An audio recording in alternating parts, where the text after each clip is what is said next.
All right, what were you saying now? So like this stack right here, all this air is attacking it, but I couldn't put them all on top of it because I had to find a way to distinguish the air. Now that we know about assigning the air bases, I can do that next turn. But so like this guy here will go back to this flag, and uh, oops, like this purple guy will fly up to here. This blue guy will fly up to here when we're done. So I marked all the air bases with flags, different sizes and shapes and colors, so we can figure it out.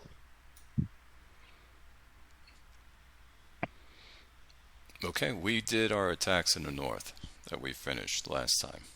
Yeah, we were over out in the East Prussia, so we're starting. We could basically start right here. Now, what I said, I text you saying instead of getting into 0.56 or whatever, we round it up automatically, meaning that if you had 16.34, let's just say, that would be 16 points instead of carrying that 16.34 and doing all the math for it. And if it's 16.51, let's just say, it becomes 17 points. Just to clean it and be quicker. There's no difference. There's no advantage or disadvantage when you're doing that, or huge advantage or disadvantage. Okay. Now, if you're fine with that, we can do that. If not, we'll keep the decimal and just keep doing our math. Yeah, we can do that. I don't care. Okay. By the way, let me just get my other paperwork, and then we're ready to start. Hold on.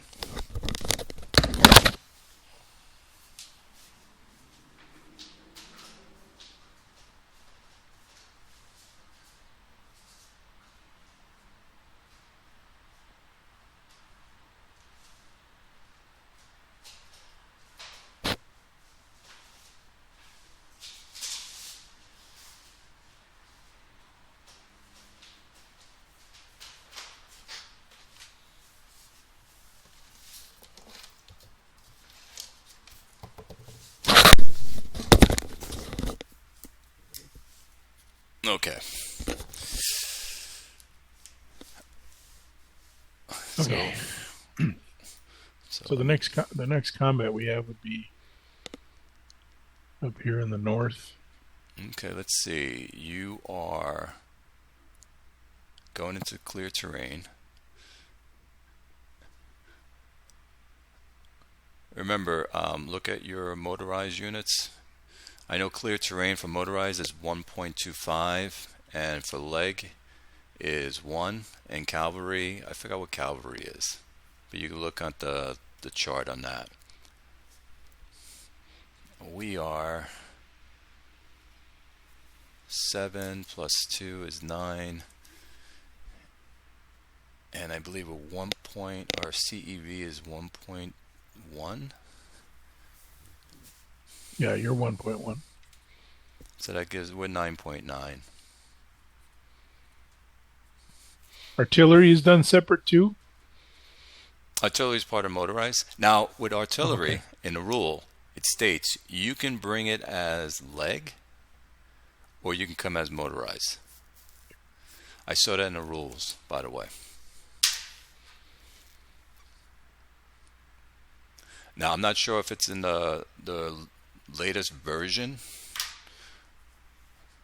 but I know it was in the older version.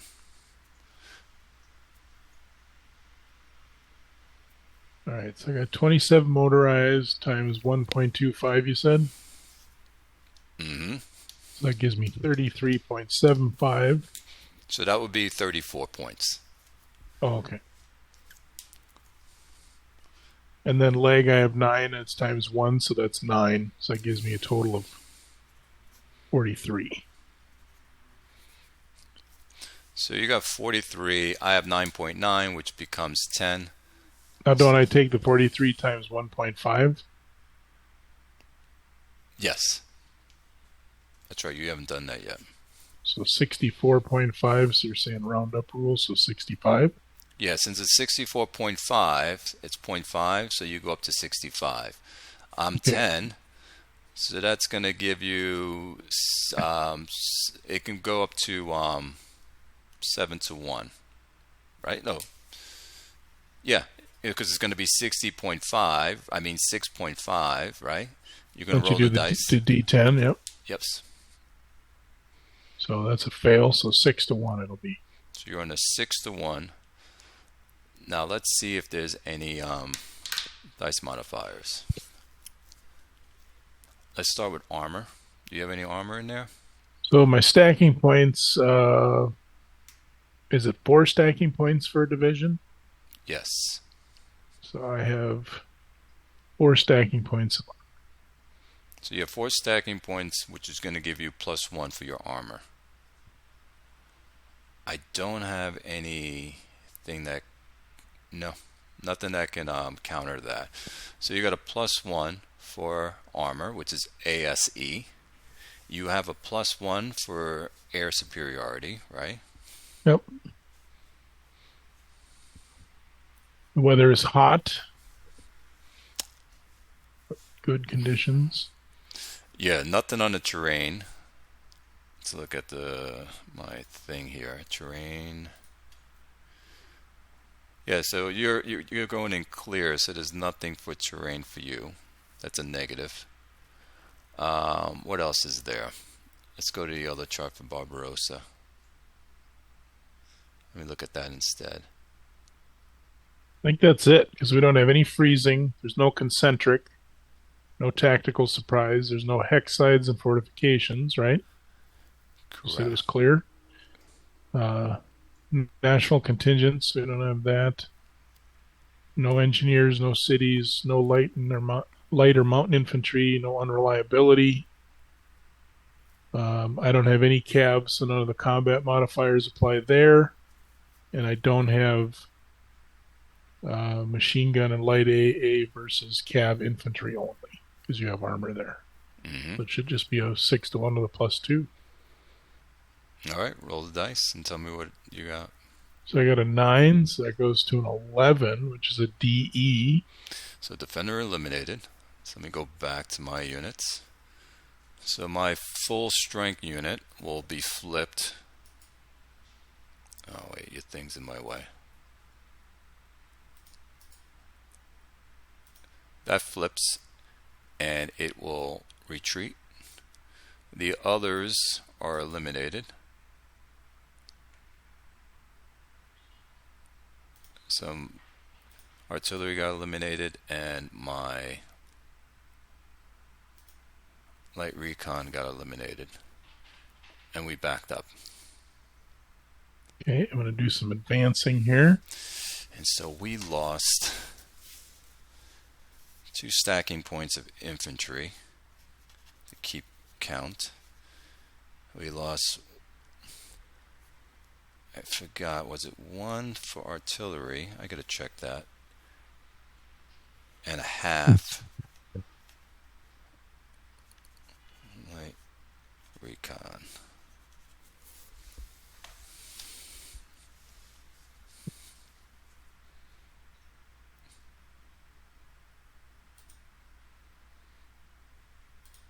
Let's see here.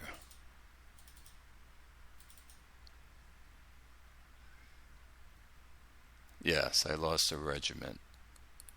So that's 1 stacking point of artillery.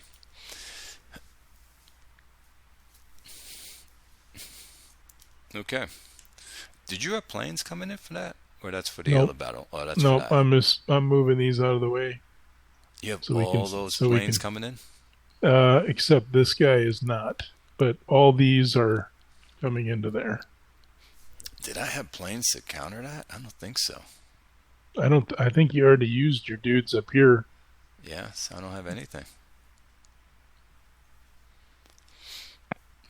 Okay, so you're going to take your bombing factor, add it all up, and then divide it by 4, and it's going to give you a number. That's how many attack factors you're going to add to this attack.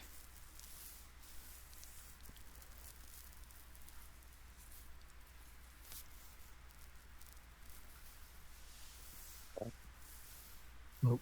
Let's see. 5, 8, 9, 10, 16. All right, I have 20 20 factors with the fighters and bombers. So it's going to give you 5 attack factors that you're going to give to your attacking. Now, those 5 attack factors do not get modified with a CEV. So Yep. you're going to keep that at the end. Okay, and you're in clear, so it's 1.25 for motorized again. Is that correct? Correct. And let's see if I got any cav. I don't think I have any cav. If I have light armor, is that still motorized, or does that count as cav then? If you have light armor? Yeah, where it has the slash on it. That's a good Right question. here. Isn't that Recon armor, Recon? does it count as a cav unit, or does it count as motorized? I'm not sure. I am not sure. I can't tell you. That's a question we need to ask. But right now, count it as armor unit. Okay. Should I move my planes back quick? Since we've already counted them up and there's no air combat? Mm-hmm. Okay. So I'm going to get them out of the way here. So take me just a second here.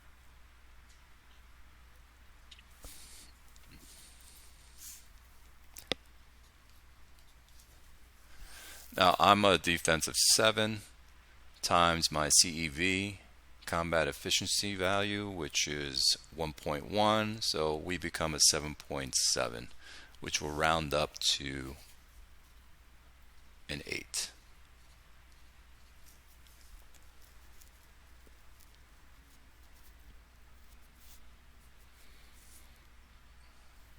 Let's push it all the way.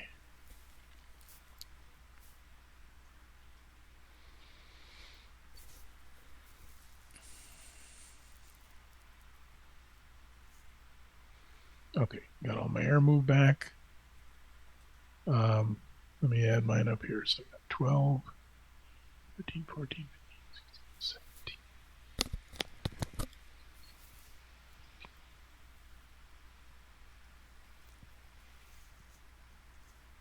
All right, so I got 28 motorized. So you get 28 motorized times 1.25. Foot, I got 1, 2. So you're at 35 there. 4. All right, and then I got 4 foot. So that'd be 39, right? You said it was 35? Correct. So you got 39. So 39 times 1.5 is 58.5. So I'll roll the dice for that. So you're 58.5, which becomes 59. Oh, you said we rounded up. Okay, Yeah. so 59, and then with the 5 air points, that gives me 64. And you were how many? We're 7.7, which rounds up to an 8. So 8 into 64 is 8. So it's 8 to 1. Okay, 8 to 1. Okay, so ASE factors, I have... what's a battalion? Is it 1 for armor? Half. Okay, let's see if I have another armor. Okay, I have 2 armor, so that'll give me a total of 1, so I'll get a +1. Let's look at your armor pieces for a minute, because a certain armor is not completely. So that armor piece is a recon armor, and we're going to look at, and this one here is an armor. So if we look at the charts, there's a section on units and what kind of ASE they give. I'm looking at the Barbarossa charts on page 17. Yep, 17, okay. If you see light armor, I think that's light armor, that unit. ASE is, it's 0.75. Let me just make sure that it should be light armor. It has the swatch going through it. So then it's 0.75. So you were. Yeah, and then. So you're not going to make that 1. Okay, so then all right. And you need 1 stacking point to get a +1, right? That's correct. Okay, so I'll have +1 for air superiority. Correct. In the region. Terrain and weather, we're fine. Correct. Freezing is fine. Correct. Now, I did look up concentric, and if you're attacking like I am from 3 different hexes, You get it. I saw that then as you well. get the concentric. So that's a +1 for that. And then, do you have any fortification hexes there? Anything? No. No. That's from your side. So let me double check, but I think that's it because there's no cities, engineers, unreliability, and now you do have just infantry. Yeah, so it's cav versus stacks with no divisions or division. Cav attack strength is 1 times 0.5. So I'm going to say no because we counted my light armor as armor, not as cavalry. So that wouldn't apply. And let me look at one other thing. But you have light AA in your thing, I believe. But that's for defending, I believe. That modifier. Yeah, this is for defending. When you're defending your machine gun, or if you have light 8A and you're defending and I'm attacking with just infantry, your strength goes up to 1.5. Okay, so we're at 8-1 with a +2 then? Yes. So you're an 8-1 with a +2. Okay, so that gives me a 7 total, so DE. Defender I rolled eliminated. a 5. Mm-hmm. So our unit here will flip. We lost 2 stacking points of infantry, which I'll make a note, and we will retreat behind the river. Okay, then I'm going to do my advance. So I'll bring that guy. I'll bring this dude. So we lost 4 stacking points of infantry this turn. Oh, this game so far. Yeah, and we're not, just to clarify if anyone's watching later, we're not using the surprise rules. We're just trying to learn some combat stuff. So.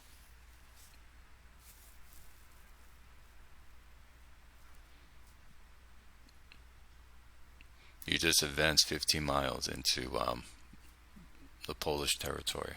Each hex is 15? I believe it's 15, yes. It's not 12. I think it's 15. Okay.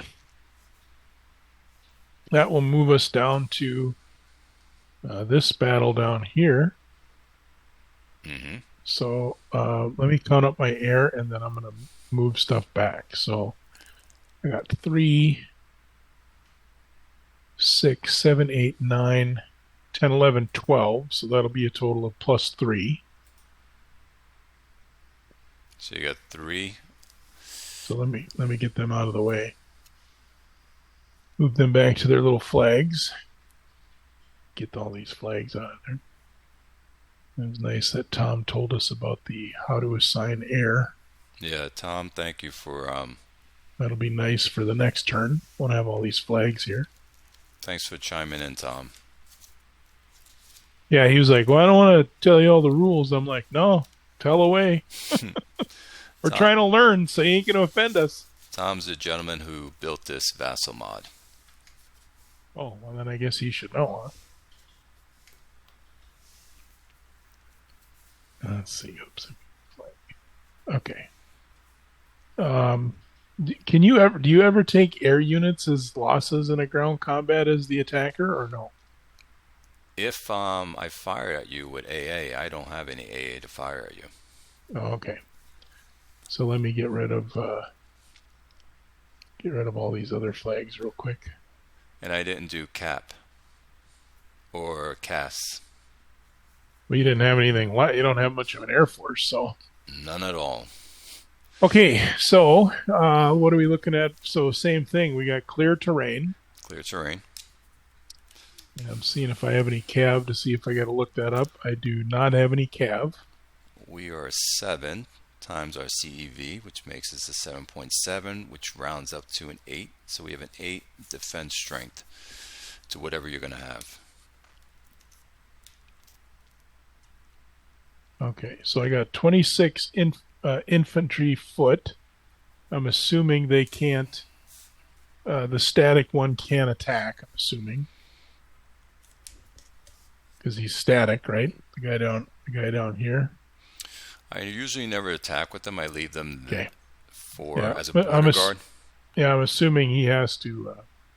He's static, so he can't move anywhere. So I would assume he can't attack. And then for motorized, I have, let's see. Oop, I only got 4 motorized. So that would be what? Total of 6 then? 4 You, times 1.2. No, 5. you have 3 for the artillery, right? You have 1 for the heavy AA, which makes Yep. 4.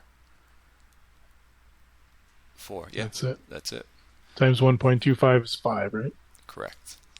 All right. So that gives me 26 and 5. So that's 31 times 1. Oops. Times your CEV. 31 times 1.5 equals 46.5. So 47 plus the 3 gives me a total of 50. And you had what?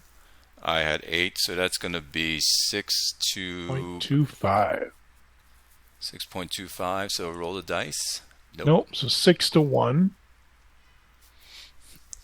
So, And we can go through the modifiers. So ASE, which is tanks. None. Next is air superiority. Plus Get 1 for that. Terrain isn't a problem. Freezing is not a problem. I get the concentric because 3 hexes attacking. And then if we run through the rest of them, there's nothing else. There's no cities, tactical surprise, any of that. So it's going to be, what do you say, 6 to 1 with a plus 2? Plus 2. So that's a 6 to 1. I rolled a 5, so it's going to be a total of 7. So just got a DE. So what is it? DE. DE. Okay. Yep. So again, we flip and we back up. And we lost another 2 stacking points. The reason why we take, I'm talking to the people watching, we note our losses because we get to rebuild our units later. And so each infantry, artillery, tanks, and all that stuff have a certain amount of units that you have to put together to build your units. And so this represents units that were not completely killed off, that scatter throughout and they regroup later on. That's what it's modeling right now.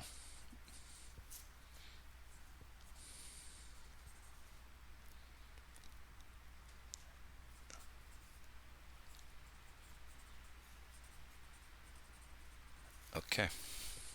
All right, so I'm moving down to this one here. I'm figuring out my ground troops. It's still clear terrain. I'm shocked you didn't. You can't overrun that. Well, we could if we were playing with the political national rules, because I can do a 6 to 1 overrun, but I also didn't know overruns. I didn't understand them. This is still a good way to learn all the combat rules.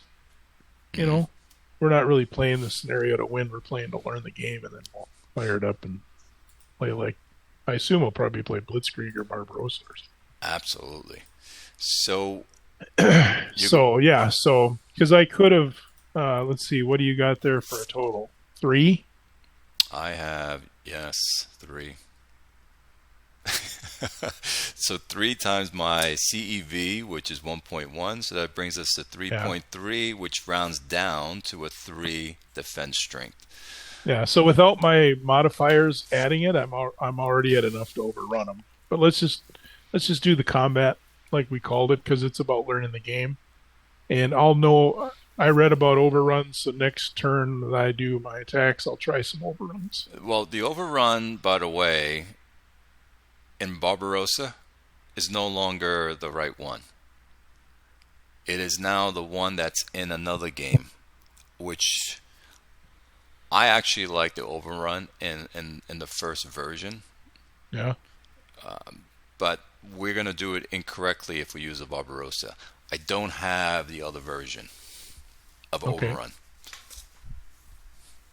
So we'll be learning the wrong thing if we use the Barbarossa one. Put it to you that way. Okay. Well, I'm not doing an overrun anyway, so we'll worry about that if and when we get to it. We'll use the overrun in Blitzkrieg, right? We can do that. Okay, so I got 32 foot. I got 5 mechanized. So 5 times 1.25 is 6.25, so 6. So I'll end up with 6 mechanized and 32 foot. And I had no air, so that's 38 times 1.5. Ends up being 57. And you were like 3, you said? Yes, you're all the way at the end. Yeah, so that was 19 to 1. So if I knew what I was doing as a more efficient commander, I would have overran you, but oh well.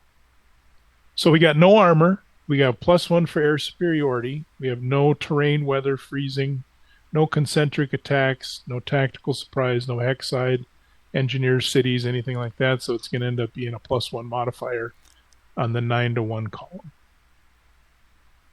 I rolled a 7, so that's an 8. So that's a DE. So this will wipe out some dudes, and I can advance. So this unit here will be eliminated because he doesn't have another side. Both of them are eliminated, actually. So hold on, don't do anything yet. Okay. I'm bringing this guy back. So he was a Division? Or no, brigade. Brigade is, I think, 2 stacking points. Let's look at the chart. I know it's 2, but I just want to confirm that. Yep, 2 stacking points. All right, good.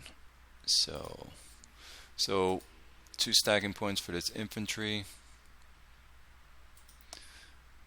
and 2 stacking points for this recon.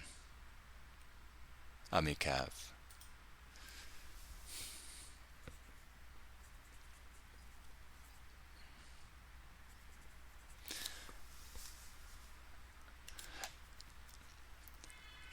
By the way, what's cool about using... And I can only advance 1 hex still, right? Yes. Okay. What's cool about when you use engineers, like when you cross a river and you're attacking, you get a modifier in the negatives and all that. The engineers take that away. It gives you a plus, I meant, back.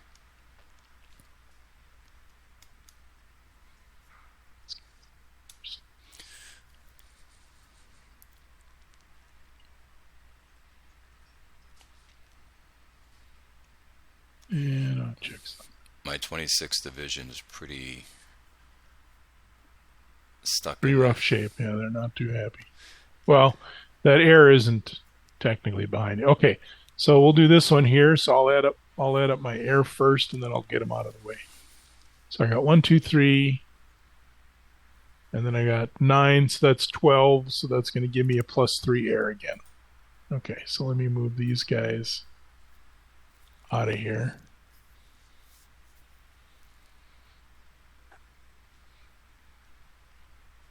I like that German flag. How'd you put that up there?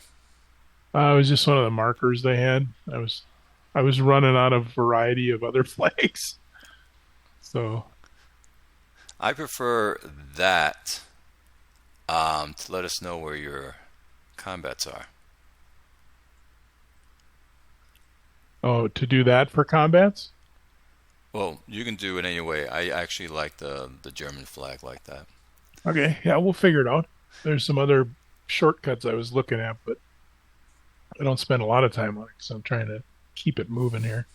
So I'm okay. So this right here, since we talked about them not being able to attack, I lose that because they can't attack. So let me get that out of there because they're static. So I'm going to lose my +1. Okay, so are you in the clear, I take it? Yep, it's clear again. So 1, 2. So I have 5 mechanized again, so 6 when it gets rounded up. And then I have 12, 24, 25. I have 25 foot. Oop, 25. So it's 31 times 1.5 is 46.5. So Would 47. And then I add 3 air, so I'm at 50. and I'm 3, so you're way over. Well, you're only 3 there still? Yeah. Okay. Yes. All right. So it's going to be the same as the last one. I'm going to get the air superiority, nothing else. So it's going to be 9-1 with a +1. Ooh, that time I rolled a Ooh. bad one. So that's a 2, so it's a DQ. Dairy Queen. So effect on attacker, no effect. Effect on defender, you're quartered, Quartered. and then you retreat. Correct. So Now what's under notes? Oh no, okay. I'm Yep. 4, which is going to give me a 1. So So you gotta lose one, one of them. yeah. So this guy will be gone, Pause. and then we will retreat back.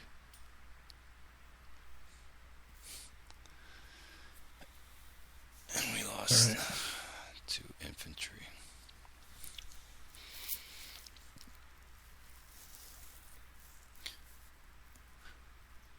Well, the good thing is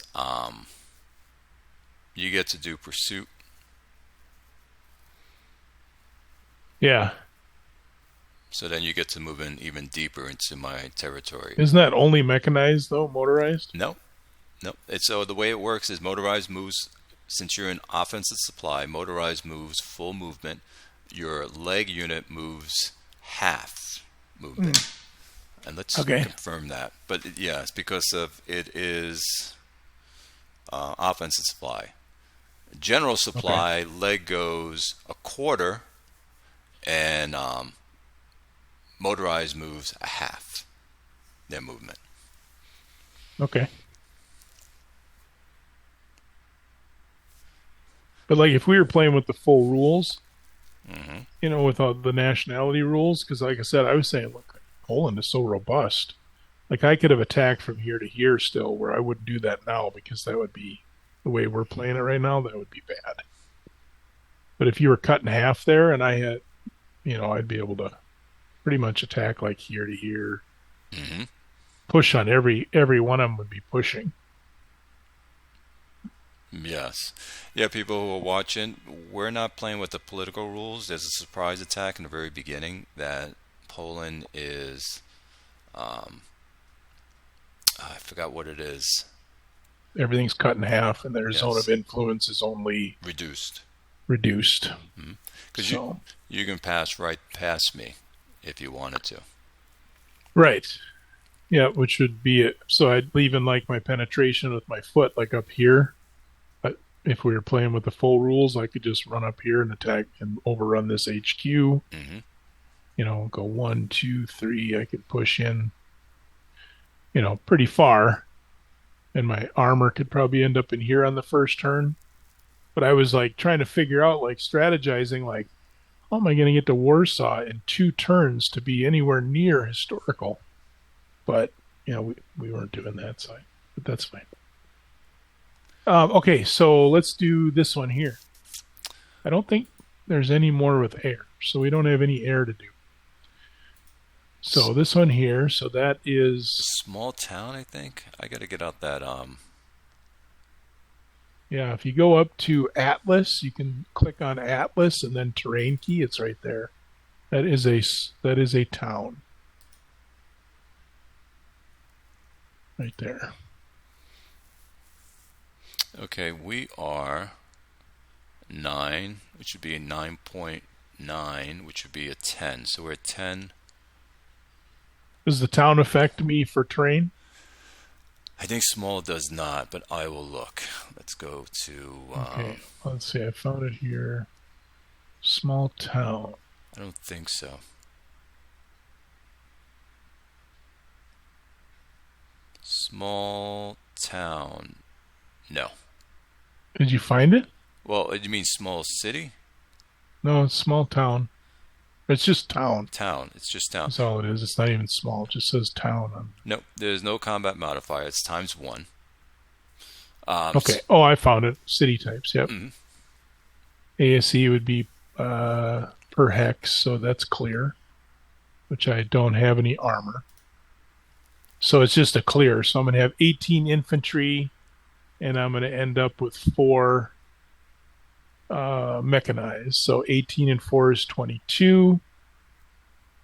And that's times 1.5 is 33. And you are what? 10. 10. That's 3.3. Nope. So 3 to 1. Ooh, may have a chance here. And I think the only thing we're going to have is... You have armor? Nope. I only have artillery. So the only thing we're going to have is air superiority for +1, I think. So it's 3 to 1 with a +1. So I rolled an 8, so that becomes a 9. Let's look at this. And that is a DH. So we're 3 to 1. It becomes a 9. So defender is halved.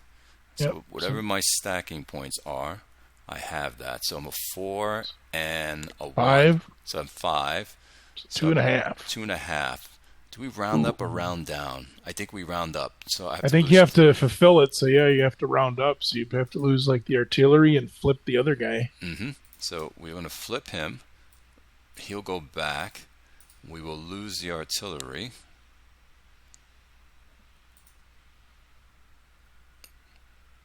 Where did that guy go? Hold on. I Go ahead, just undo it. Yeah, I undid it. So he retreats and the artillery gets killed off. There we go. Okay. Okay, and then I'll advance into there.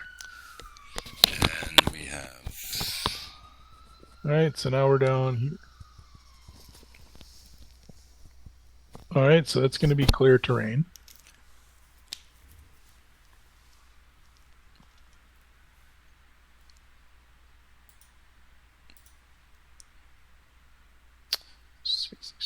So we're an 8, which goes to 8.8, which becomes a 9. So we're 9. All right, so I got 38 foot.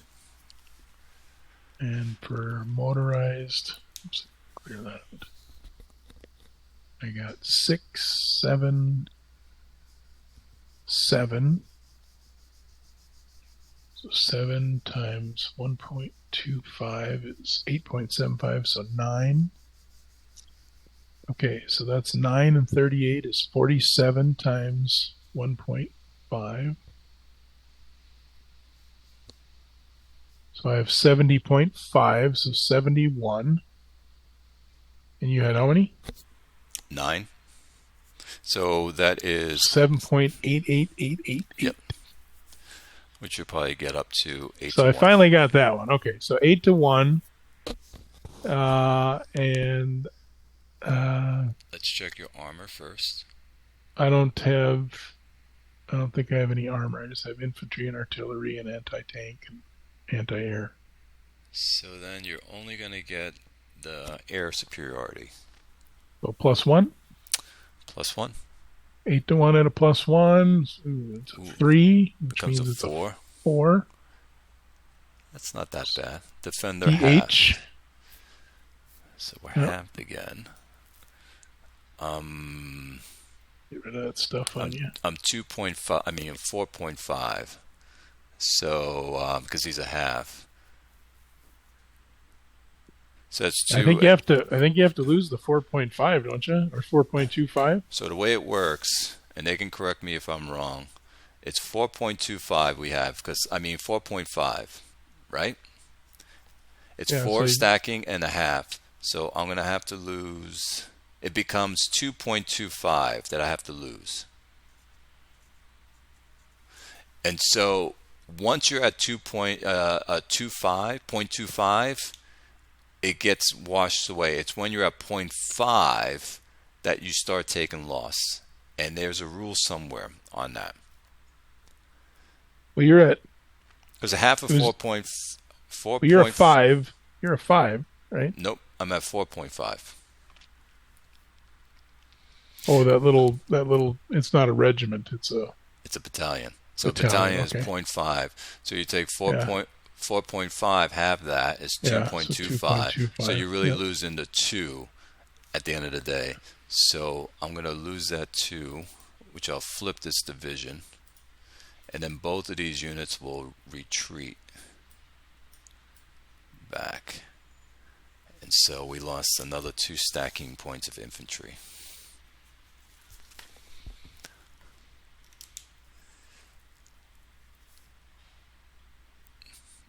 I actually, on my game here, I made counters, the -2, -1. Yeah. So you lose strength and you lose steps. So you don't have this problem where you're trying to figure out things or you take too many losses. The counters I created allows you to take 1 step loss. If Yeah, it's but isn't that factored into probably the game though? You're not really taking excess losses. It's kind of factored in with how you use your defense and stuff, right? it's factoring if you start adding little, they call them the ants, into your stacks. To satisfy that. What I mean is if you had let's say an engineer with 1 stacking point and you had a division and you had to lose 1 stacking point, most people will get rid of the engineer even though the engineer didn't fight. You follow what I'm saying? Instead of Yep. taking 1 step off of the division that really fought.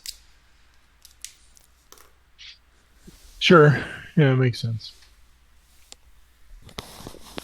All right, so we're right here. So we got clear terrain again. Let's see. We're going to be 8. All right, so I got 26 mechanized.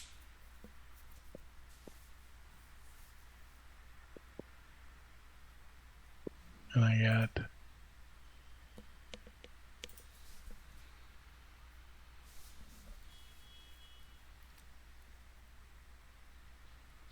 36 foot. It's a pretty big attack.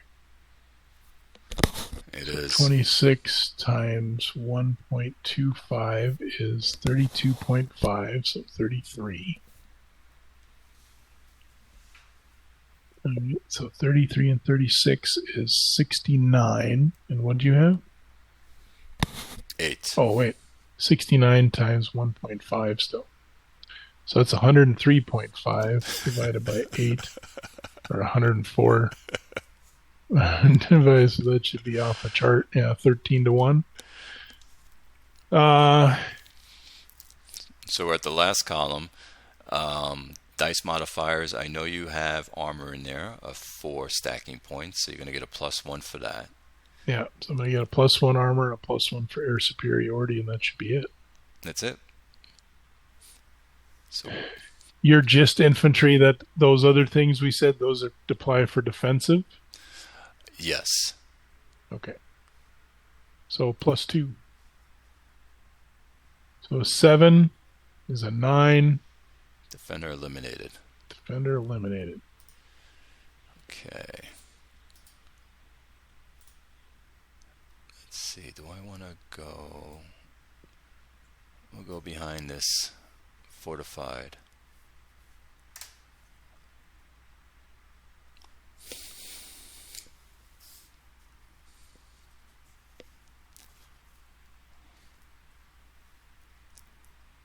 All right. Down here. I've lost 16 stacking points of infantry so far. Just think how bad that would be if I had surprise on you. I know. A lot of these would be defender annihilated. All right, here you got some woods, I believe. Yes. So woods for you. What does it do for you? So you're at a modifier of 1 on both For your motorized? and your infantry. Really? I But thought you're- motorized would have been less. So would I. But you're 1.25 for your cav. And Cav gets more? Yes. What about artillery? Does artillery get more because of tree bursts? Oh, you know what? We've been playing. Oh, we're now in poor territory. We just Oh, that's right. so we're in poor territory. So it's actually going to be this column. So woods. Nope, it's still At 1.0. and it's 1.35. It went up for Cav in poor territory. Wonder why that is. That doesn't. Okay. Well, I don't know. I don't think I have any cav, so Yeah. no, no Your cav. your movement goes up in the poor. But you're going to get a -1 when it comes to For the terrain. for the terrain. Okay. Well, that's where it makes it up, I guess. All right, let me count my stuff here.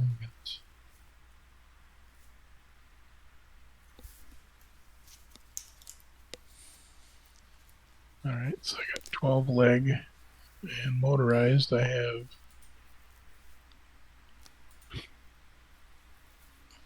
seven.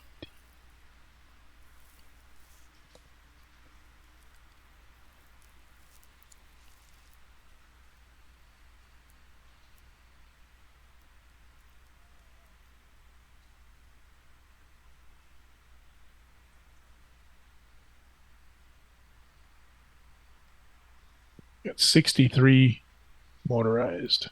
So both were ×1, you said, right? Yes. So that's gives me a total of 75 times 1.5 is 112.5, so 113. And you had what? I have 8. All right, so we're off the chart. Let's see. So I'm guessing that armored infantry doesn't, that's not an ASE thing, or does that have ASE? It does, but I think you only give a half or a quarter. Okay. Let's see. And Woods says it's full. If you go down the Woods, it shows Mechanized. You're 20. It's 0.25. Okay, so 0.25. So you do that first, 0.25. So you have. So each of those are worth 1. So 1, 2. Mhm. And then a regiment was how many stacking points? 1? A regiment is 1 stacking point, yes. So I get 3 for that armor. Or 3 total. So that's for the 2 mechanized, so that's a total of 3. And then I have 1 brigade up top. So that's going to give me a total of 7 stacking points. So does that give me a +2? Let's see. I believe so. I want to say that's a +2, but I can't find it. I want to say it as well. I'm not used to the Barbarossa terrain, but I found that 12 charts I meant. So you are going to get a +2 for the ACE. Okay. ASE. So we get the ASE is a +2. Air superiority gives me a +3. Terrain is a -1, so we're back to +2. And there's no concentric attacks because they're next to each other, and there's only 2. I think that's it because there's no cities or anything like that. So it's a +2 on the far right. Ooh, What'd you roll? rolled a 1. And what are we on? 9 to 1? 9 to 1. So it's a defender halved. You rolled a 1? Oh, I see, because Yeah. it goes through a 3. Defender Yep. half. Okay. So we lose 2 more, and we'll go into the small city behind. All right, so let's see. I'm going to jump up here with this. And let's see what else do I do here.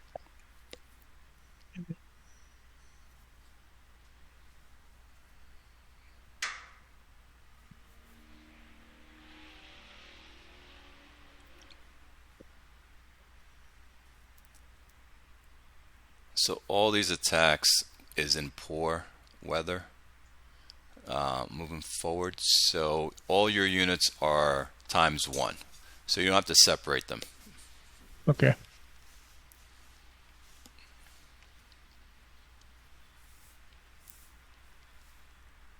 So the next one is down here then. Yes. Now you're going across. Now, I need to look at the rule again for major fortification. And it's for your benefit because of your, if you have artillery. Because they changed its stating something on the map.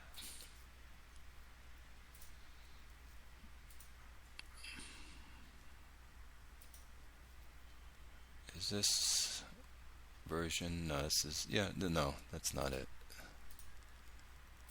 Here it is. Fortification 19 page 19.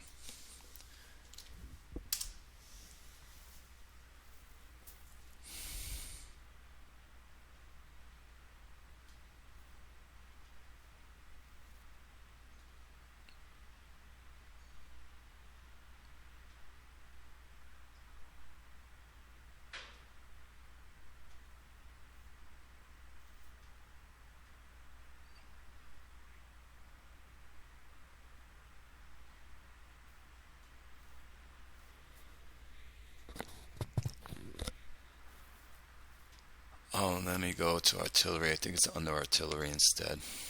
Okay. I'll look to a little bit here. It's a part that talks about fortification, and I believe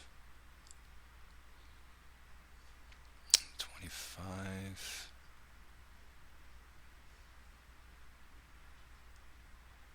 '71.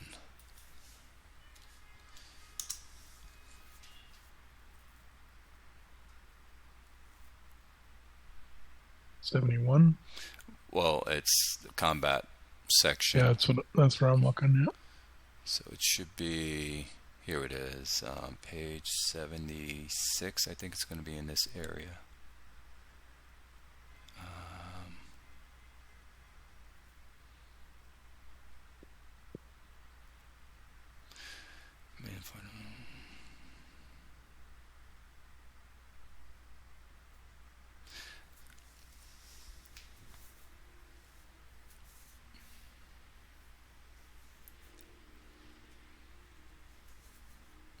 So it says on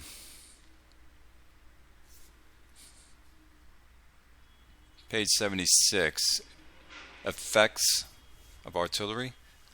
Yeah. Number 2, major siege or heavy. It's it says pre-war structures such as the Maginot Line, fortify hex sides, etc. That would be what you're in, yeah. Yeah, so you're going to be that's pre-war, so times 4 for the heavy. For heavy artillery. Mm-hmm. Okay, so let me go add that up real quick. And then let me get to the charts. So I have a total of 8. So that'd be 32 heavy artillery points. Now you're going to take away, because you're going across a fortified hex side, you're going to be halved for your motorized units. Your cavalry is going to be 25%, and your leg is going to come in at 75%. Actually, I take that back. Oh, yes, it's still the same for poor. Yes. 75? 75 for leg, 50% for motorized. Okay. So I got 22 motorized then and 16 leg with those. And let's see. And I still get to do times the 1.5. That gives me a total of 57 and a half. And what are you? I'll have to look at myself. And you can't bring an ASE on this. You can't? You cannot. Okay. So we are 9, which is going to be a 10. So 5.7 to 1. Oh, and you're crossing, so, hold on. 5 to 1. You're crossing a river, or is that a stream? I think the river's at this level. I think. Let me look at that. Atlas, terrain key. Yes, river. It's a minor river. There's no streams on this scale. So nothing against you on that part. Okay. So I failed the roll to round up, so it's 5-1. And I think we just have the +1 for air superiority then, right? If there's no ASE allowed. So you have +1 for air superiority, but you're going to get a -2. Oh, terrain and weather. Yeah. Now, even though there's two different things going on, you have to only choose one terrain modifier. Meaning that if I had river fortification and I was in woods and it added up to, let's say, a -5 DRM, you can't use them all. You have to pick the highest one. Yeah, So, but don't you get the terrain? Oh, because you have 2 hex sides, you only get to pick 1 hex side? well, it says it in the rule that, and they did an example, that there were 3 different terrain DRMs against the attacker, but you Yeah. can only use one of them. Let's find it together so we make sure we do Okay. this correctly. Yeah, because they do list terrain as and weather as one, and then they list hex side and fortification as another modifier. So to me, that says they're 2 separate modifiers, but we can look it up. I wish it was cumulative.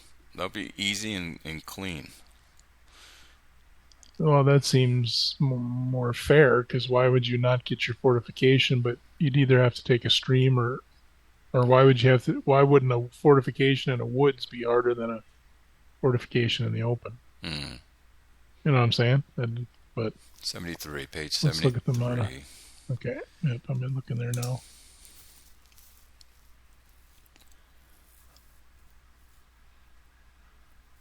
So it says any DRMs are cumulative for the combat under terrain effects. The final adjusted total applied. So it says cumulative there. It does, but they did an example that I read through it. Where is that example? I don't know that.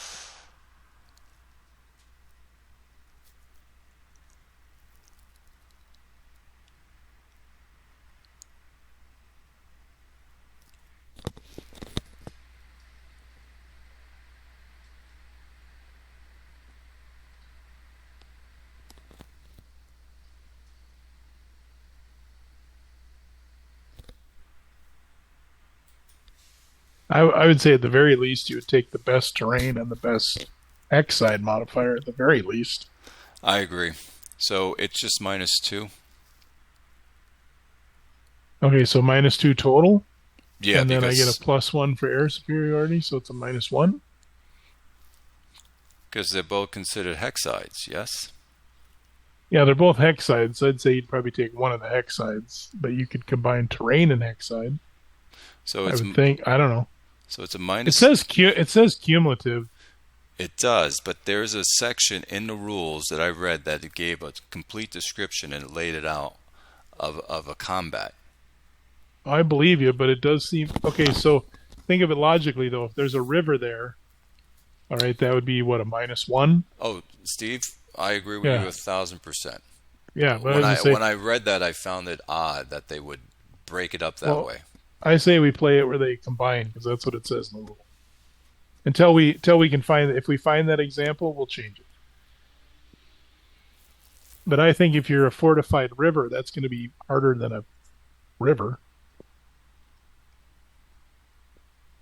So it's a -2. We have a 10. Yeah, it was 5-1. Okay. You want to roll?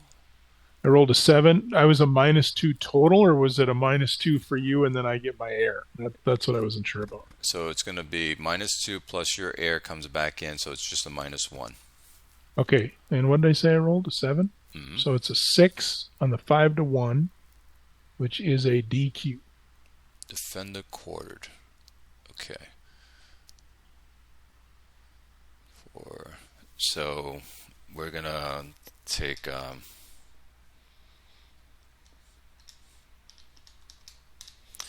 so it's 1.25, so we have to lose 1 step.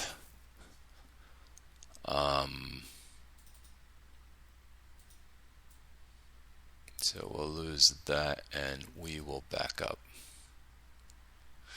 Now defender quarter, Does it say that it's an option for us? And if it's an option, we have to take another step loss if we choose to stay. Let me look at that. It just says defender retreats. It doesn't Okay. say anything about an option. Then we're going to retreat. Let me get rid of this. I think you're talking about an HQ if both sides are equal, the defender retreats. Otherwise, but you're a little more experienced than I am with it, so You can take that hex.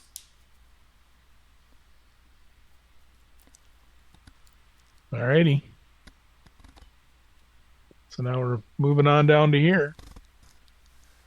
Now that's, what is that, mountain? Yes, but they're only good, I just realized, for attacking. Oh, are they? They don't get any benefit defending in the mountain? No. Well, you still get the benefit of the mountain. So what's that going to do to my infantry? Well, we're in hills. Is that hill or mountain? Oh, that's mountain. That's right. You're in a mountain, I think. Yes, we are. So let's go look at what does mountain do to... Okay, so we're in poor. Mountain and desert mountain. So others are 0.5. So my infantry's cut in half.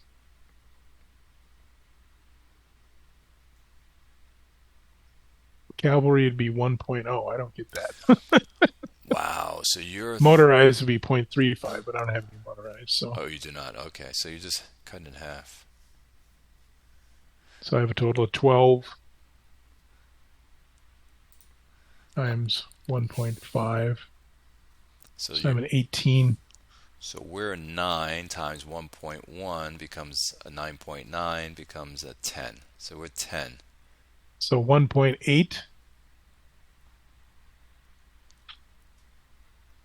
Okay, so 2 to 1. And what's the modifier for mountain? Minus for 2. terrain? So it should be a -1 then, Yes. because I have air superiority. So 2 to 1 with a -1. This one could go bad. Can we do something here? Can they hold?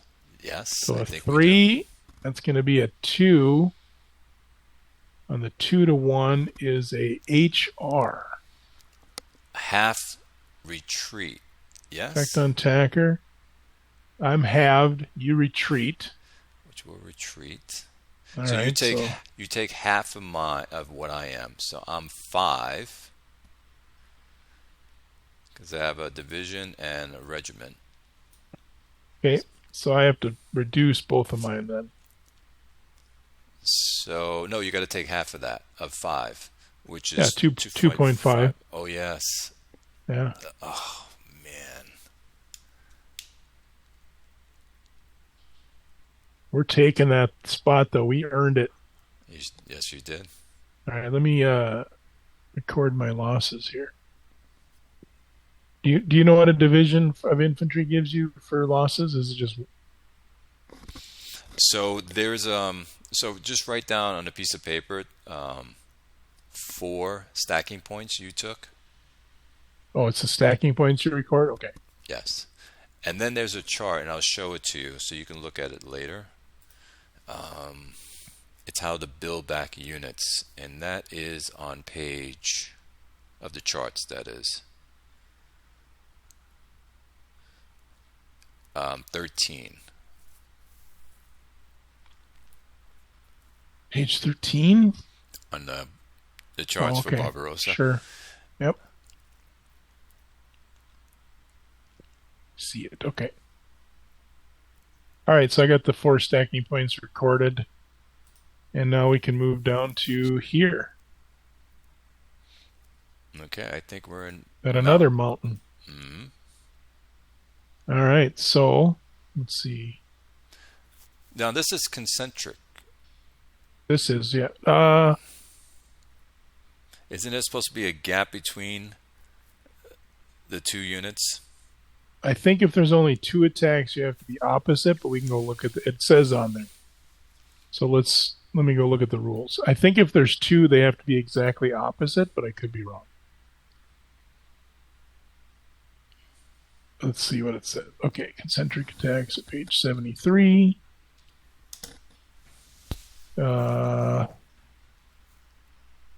Where are you at? Okay. The attacker attacking across multiple hex sides separated by at least one other hex side. Yeah. Yeah, it's that one. So So I you're don't gonna. understand. I don't understand how A and C are different. The attacker attacks across diametrically opposite hex sides. I mean, it's separated by. I guess they're okay. Whatever. So that'll give concentric. But let me add up my stuff because we're going to have some modifiers. So I got. All right. So I'm going to just put my full amount right now. So I got 24 foot right now. And 11.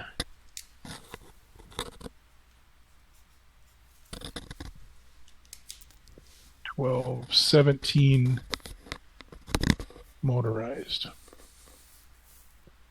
Okay. Motorized was that times, do you remember, was it 0.35? I think so, but I'm gonna go back. And artillery doesn't do anything in mountains. What do It's you only mean? doesn't have any modifiers No. like our fortifications. Mm-mm.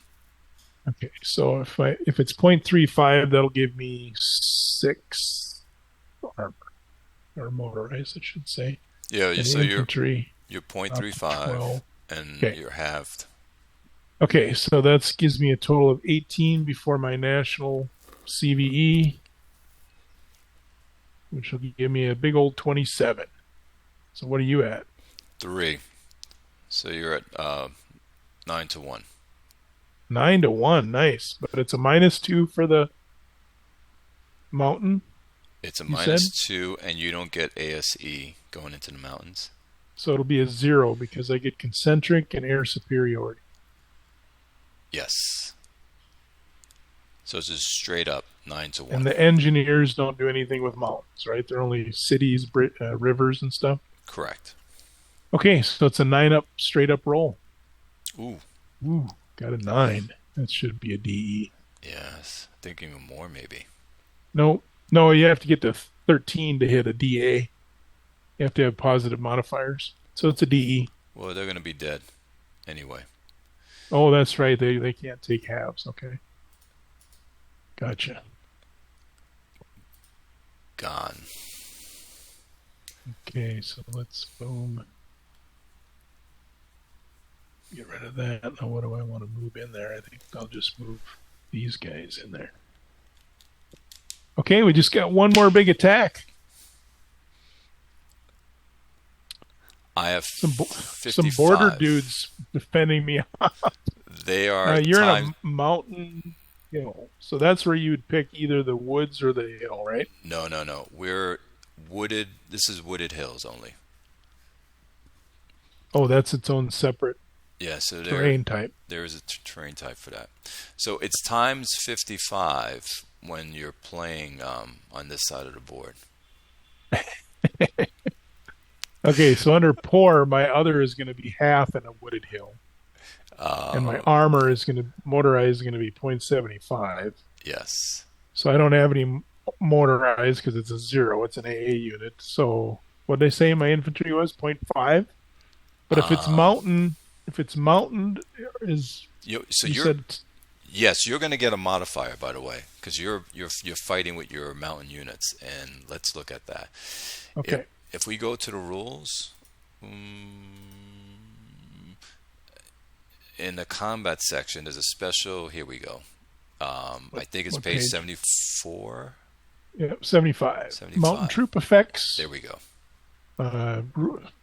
Number 2, mountain troop effects, especially trained and equipped to operate difficult terrain. Their combat multiplier is always 0.25 above what is indicated on the TEC in all terrain types, and all weather.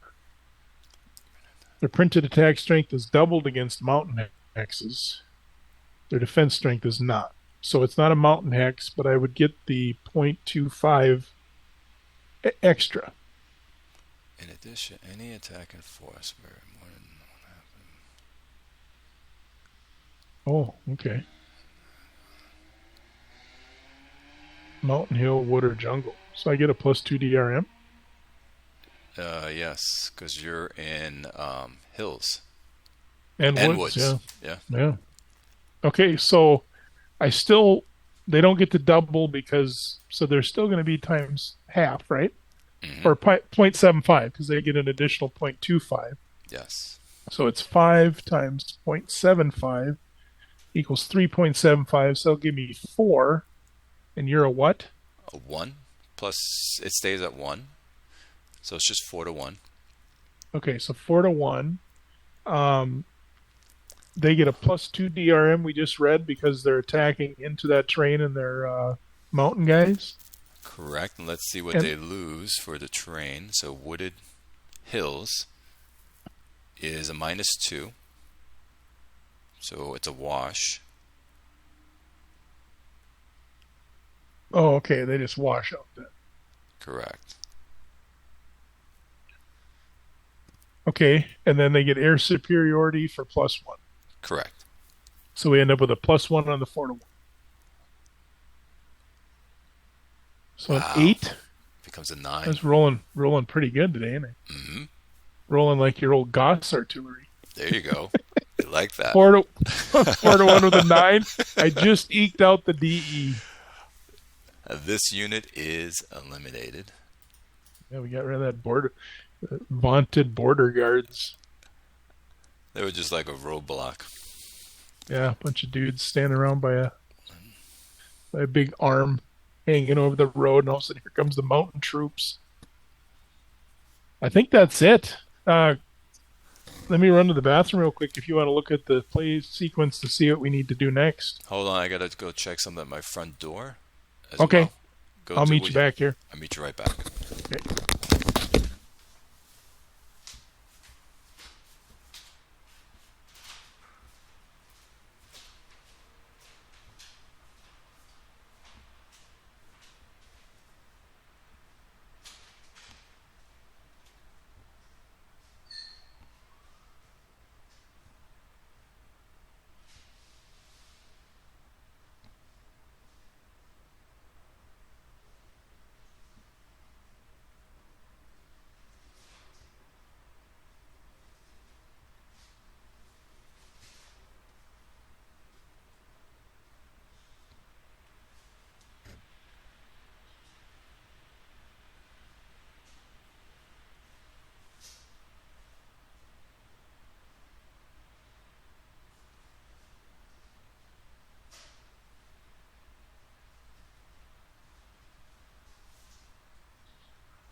Yeah, I'm back.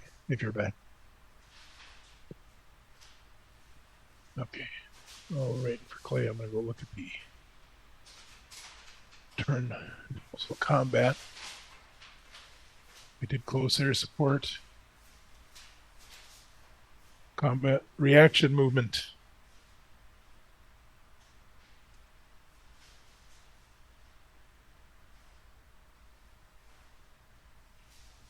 So when Clay gets back, we will have a reaction movement.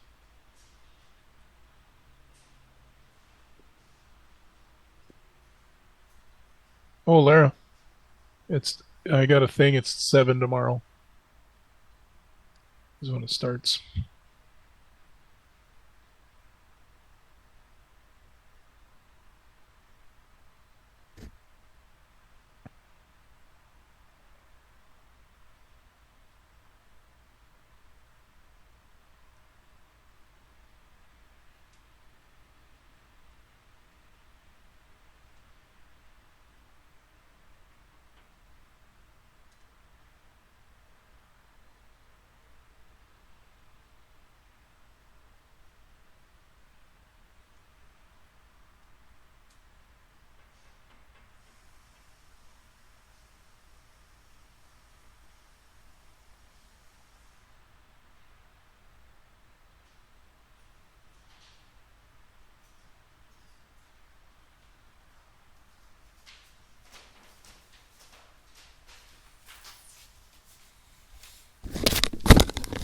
Hello? Hey. Yeah, no, I had Whole Foods dropping off my groceries. Oh, okay. So they left it on my doorstep. Um, yes. Reaction movement. So in the future, what we should do is leave battle markers on the units that advanced, because the way it works with reaction is any of my Oh, units that are not adjacent to an enemy unit and is within 3 hexes, not more than 7 hexes away, gets to advance towards that battle where it took place. okay. Well, let's do this. While we're fresh in our mind. That's a good plan. Let me go find my. Hold on. We could use that, I guess. Okay. And So let's mark them real quick. All of them. So up here, I think we fought here, right? yes. And we fought here. Hmm. Up here, we fought here. And then let's go down. My advances should all be pretty easy to see where I went into Poland. But we'll mark them. If you think I'm missing any, let me know. But yeah, we could. Oops, where'd it go? I can find those little flags for next time because I like those, and then we can mark them with the flag. The flag or these, what you're doing right now, works well. And the Uh, units and these units that are moving towards that location move at half their movement rate. So while you're doing that, I'm seeing if I want to move anybody, but it's a good habit to have for us in the future. yeah, no. Well, that's why we're doing all this, right? So we can learn it. Uh, did I miss any or mark any by accident? No, no, you're good. I think it's just this last one, but you don't even need to put a marker there. I know. Oh, I'm putting a marker there. I earned it. Let's Was see. that a battle there? Oh yeah, that was. Okay. All right. So it's your reaction movement. Hmm.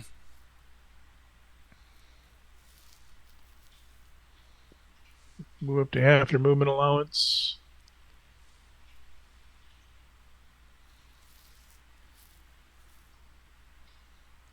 Qualify units up to half their movements. Rounded down towards enemy operations. The qualification for this is that units are unisolated in supply. At least 3 hexes. You have to be 3 hexes away from an enemy ground unit. Which this guy is, but no more than 7. Yes. Uh, no more than 7. Yep. So you got to be between 3 and 7 away of where the hex that's been attacked, resulting in the defender losing the hex. So if you don't retreat, you don't get to go there. Or if they Correct. wiped them out. And may enter enemy zone of influence, but cannot attack or overrun. Okay. And see. Oh, uh, is this one too? Let's do this. Is this one too or what? Why do I have 2 there? I don't know. Well, Okay, I'm gonna stay where I am because if I move somebody, I'm kind of screwed. I'm screwed either way. However, you know what? I'll move my guy so everyone can figure out how this rule works. I'm gonna move this stack right here, Steve. It is okay. 1, 2, 3. Have to be within 3, right? One, Yep. two, If three. there's two intervening hexes, you're good. All right. And this was a combat over here, so what I can do, or this was a combat over here, so I'm going to Yep. move these units in this direction, and we'll stop there behind the river. Okay. And then now it goes to pursue. So let's look at the pursuit. Okay. So I'm gonna type in pursuit. Pursuit phase movement. Units moving in the so this is on page 38. Units moving in the pursuit phase may use their movement points for movement and or overruns. They may also use their movement points to destroy infrastructure per the engineering rule. They may not use their movement points for any other purpose. The following tactical movement allowances are used in this phase with all the usual costs for movement, such as terrain and moving into or through, moving through EZOI. Units placed in offensive supply cavalry and all motorized class units use their full movement allowance. All other units move half, which is what you said earlier. Units in general supply cavalry move up to half. All others move quarter. Units out of supply would be quarter or none. And the other one is for Soviet, for Barbarossa. So we don't have to worry about that. I guess so. One thing I wasn't sure, I'm looking for it. If you're in an enemy ZOI, are you allowed to use pursuit? Well, I'm reading. There's still more criteria we got. So maybe it'll say that. So entering any, I think you still could because you can do overruns. You have to be able to. It didn't say in there if you started in a zone of control. So entering an enemy occupied hex, exceptionist rules are found in, so you can overrun. Rail, air, and naval transport. Rail, air, and naval transport are special forms of movement. So, not sure why. That's under. That's not pursuit movement. It's under general movement. So, let's make sure there's no other pursuit movement.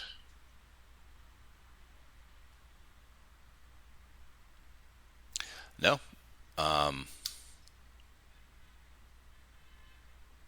I don't think there's any restrictions. Now, this is where if we're playing with the political, this would be really deadly for you because you'd have no zone of influence. I could just blow past you and blow over you. Mm-hmm. Okay, so let's. I'm going to start up over in Königsberg, and I'm not restricted based on. Is it only people that fought in combats, or is it? No, it's anybody. Okay, that's what I thought, but I wanted to make sure.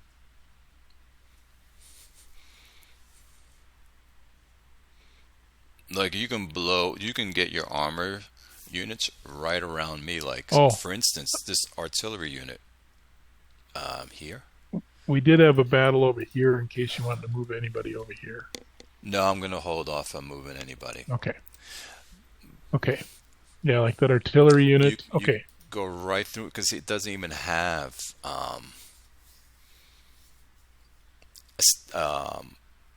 enemy. It doesn't have a zone of influence at all. Okay. I'm gonna basically go right to left. So I'm gonna move my dudes up there first.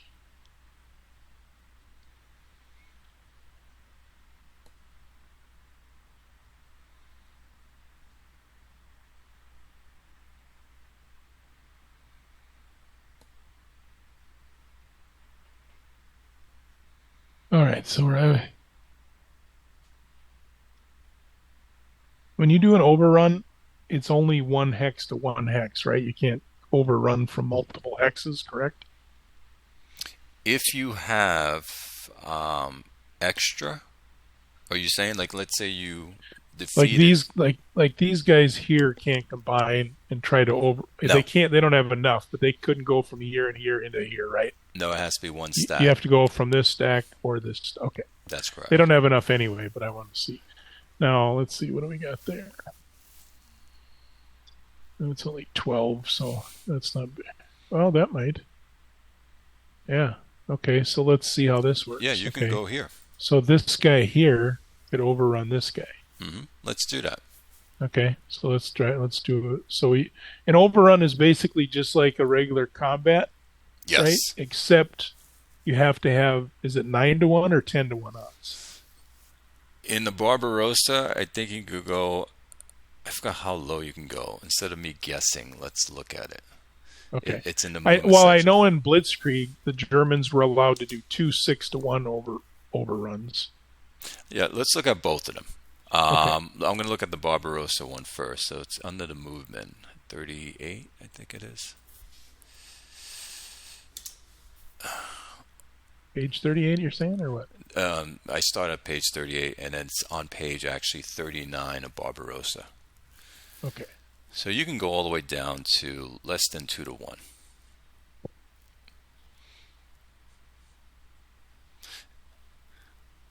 So you're going to be at a 12 to 1 or above is 90% or higher takes a 7.5% loss rounded down.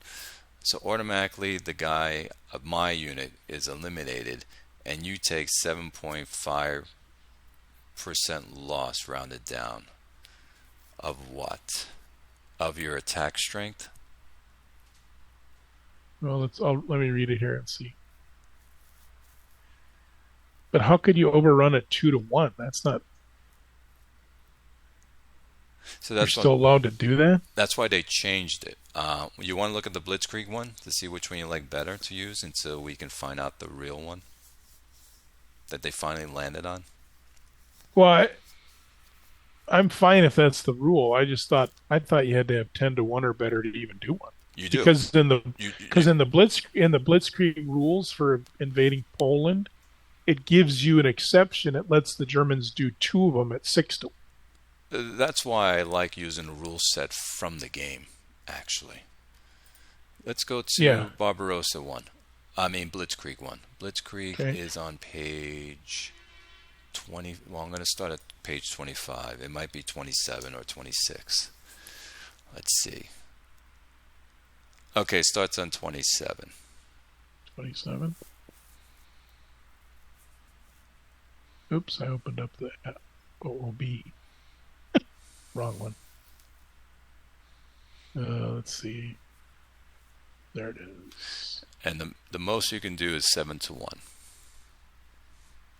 Yeah, and then like I said, they give the Germans, they can do like 5 to 1 and 2 6-to-1s or something on the opening turn. It's like a bonus. So let's stay with this one. Okay, so let's read this now. Okay, what page are you on? Page 27. 27. Okay. Okay, I see it.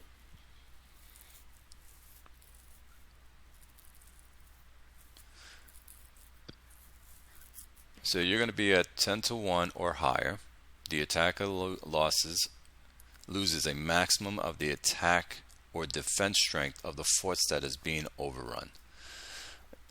So it's my attack or defense strength. And no, the reason why they put that like that, because sometimes you have a counter with just one number and the movement.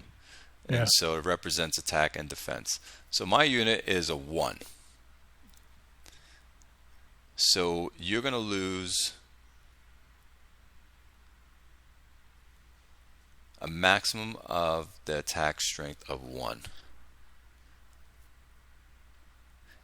If you were doing at 9 to 1, you would lose twice the attack strength or defense strength of my unit, which would be you have to lose 2 strength points.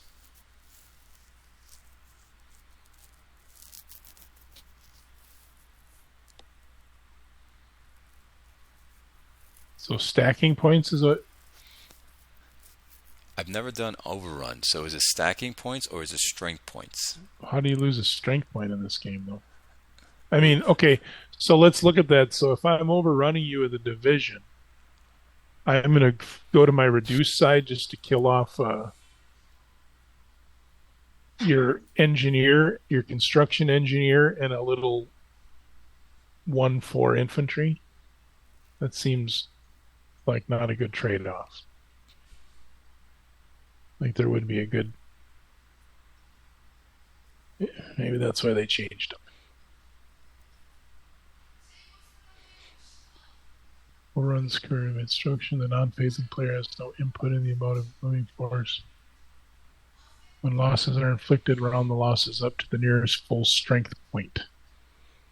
And it is saying strength point. So, Overruns are possible at a variety of odds, but cannot be conducted at less than 7 to 1. but you, So the overrun rules are way different in Barbarossa. yeah, you cannot lose a strength point because it's done by stacking points in this game. Barbarossa, you lose. It says 7.5% of what again? Let's see. Overruns. Well, there they say SPs, so that would have to be stacking points, right? Yes, that's stacking points. The percentage total of stacking points. So basically, what were we at? What were you? 12 to 1. So it's 12 to 1. So in the new rules, you roll, and if I rolled a 90 or higher on the percentage dice, I would take a 7.5% loss. So I would have to flip to reduced. Otherwise, you'd just be gone. Okay, so why don't you roll? Yep. 32. So I'm gone. Nothing happens to you. Let's say you would have rolled a 95. You take 7.5% stacking point loss based upon your stacking points or based upon my stacking points? Based on yours, I think. It's based on in all other cases, any losses suffered by the running force is based on a percentage of the total number of SPs in the force, excluding HQs when rounding to, it would have to be your force. Well, let's see.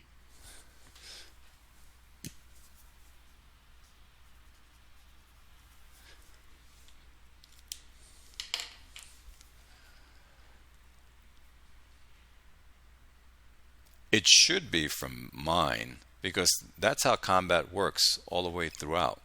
We're always taking it from the defender. Yeah, oddly enough, they don't give an example, but that would be my assumption. It wouldn't be based on the size of my force. It would be based on yours. So you have how many stacking points there? I had let me put it back Not again. including HQs. Hold on, let me put it back. I had, I think, 1.5. 1.5. Yeah, 1.5. So 1.5 times point times how much? 7. 7.5. So that would be 0.11. So you have to round up, right? Yes. So So it's going to be a 1 stacking point minimum.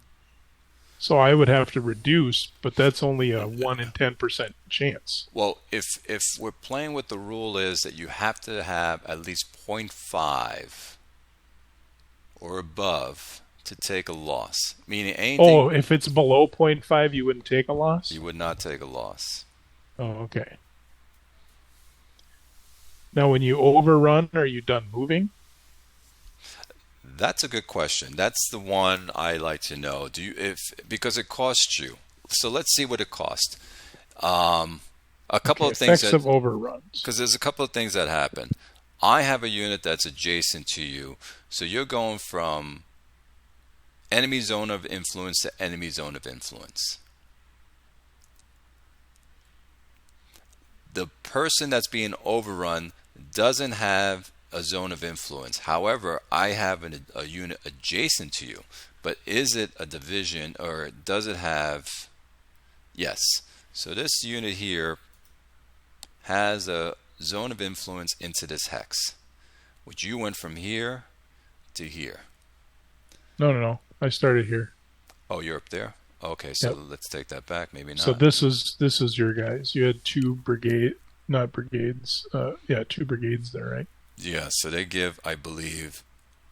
But I have a guy here, and I had a guy here. So these guys are going to cancel their ZOI, isn't it? Because I got a division and a division. You still pay...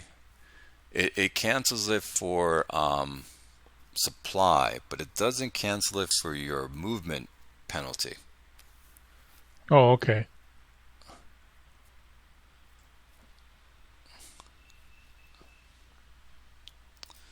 Let's get to... I'm looking for the effects of ZOI. that's what I'm doing as well.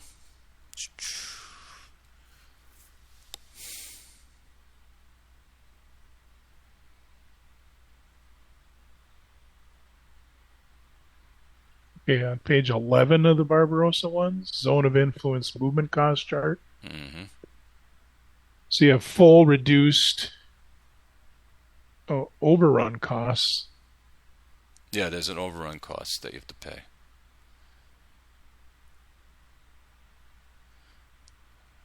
So where is that? Here we So go. at greater than 10 to 1 or less than 15 to 1, it's a 4. So it costs you 4. It costs you also for the terrain. So that's 5, right? Because the terrain was clear. Yeah. Does terrain cost you anything? Because yeah, that's good weather. Yeah. So that's 5. But then you're going from zone of influence to zone of influence. And it is, what is that? Because we are Moving easy to easy is 5 if it's full, 3 if it's reduced. okay. We have two units in there that give a reduced becomes a full. So those 2 units will create a full zone of influence. So that would be 6 to move there then. So that'll be 6. How do you get 6? Because it's 5 to move from one zone of control to another, plus 1 for the terrain. So it'd be 6. 6 plus 4. No, that's already. There's 5 for moving from zone of control to zone of control. Correct. So there's 5 for that. 1 for the terrain, right? That makes 6, like you said. Now you additional. Yeah, so it'd be 10. 10. So you can only move 1 hex then. You couldn't do it because of your guy only has how many? He only has 6 movement factors, right? Yes. Where is your guy? Yeah, he's a 6. So he couldn't even do it. Are you allowed to always move at least 1 hex in this game, or no? I would think so. Well, and then the other thing to note for this scenario, none of that would matter because they all have reduced zones of influence. Yeah, so it would be a 3. So let's use that right now. So it's a 3 zone of influence. So they're reduced. So it costs. We're in what stage are we in right now? Pursuit. That's right. Pursuit. So your units are halved. Those are leg units. So let's start there. So that's right. Yeah, that's right. They can only move 3. They're going, yes. So basically, you couldn't even done that overrun. So let me put everything back on these guys.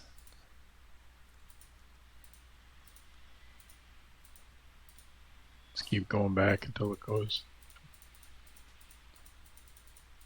Are you doing it too?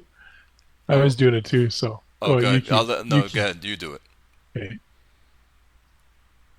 Why is it doing that? It's okay. I'll find it. I'll find it. Yeah, just go find it. Eliminated units. It was. I think it was. Okay, so then by rule, the only time you're going to be able to overrun somebody is if you're overrunning an enemy that is isolated.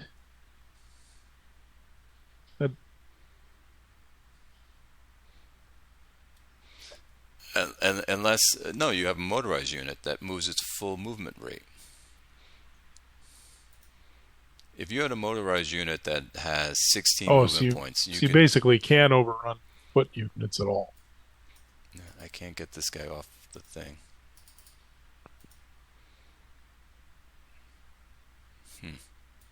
Are you allied holding box? I'm in the elimination unit box. Okay. But I can't pull the counter off that I eliminated. I'm trying to see, how do I uneliminate it? Let me go find the box. Top notes. Mark moved. Because I can clone it.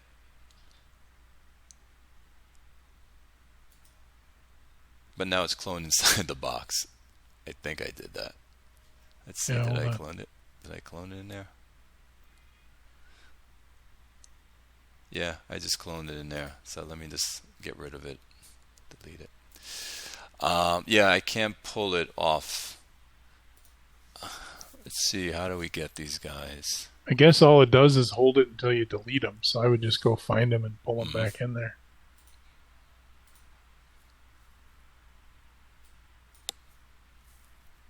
Go ahead. See what other guys you want to move around while I'm looking for this. So the only things that I'll really be able to overrun will be motorized, which makes sense. Infantry units wouldn't overrun, really, would they? Rarely do we see that when we play these games that we do infantry overruns, correct? Well, I'm just saying, hypothetically, infantry wouldn't overrun the enemy because, although you think if a huge, well, I guess there is some exceptions to that, because if you're 15 to 1 or greater odds, your overrun cost is only. And then what's special? See political rules for special designations. That would even lower it to a 0. I think it said the unit being overrun doesn't have a ZOI. No, not the unit being overrun. It's the unit adjacent to him. He came from this hex here, yes? Yes. So you're coming from here to here. That's where they were to start with. Oh, like this. Okay, then that changes everything. So you can, well, he doesn't have still enough. I thought he does. I thought you were back here. So I'm thinking this unit here will have a ZOI here. But you are leaving a zone of influence to go here. Right. And so leaving a zone of influence still has a cost too. Yeah, that shows 5.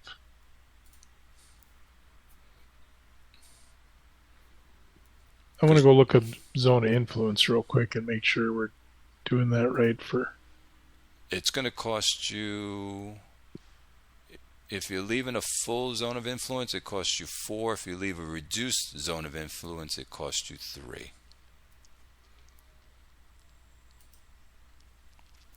You do that while I try to find my other guy.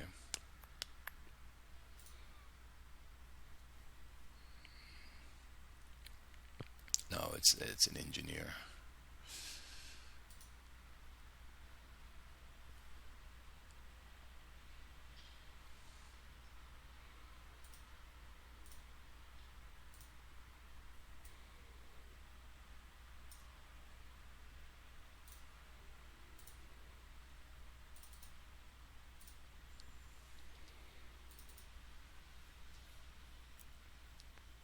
So a ZOI is either contested or uncontested.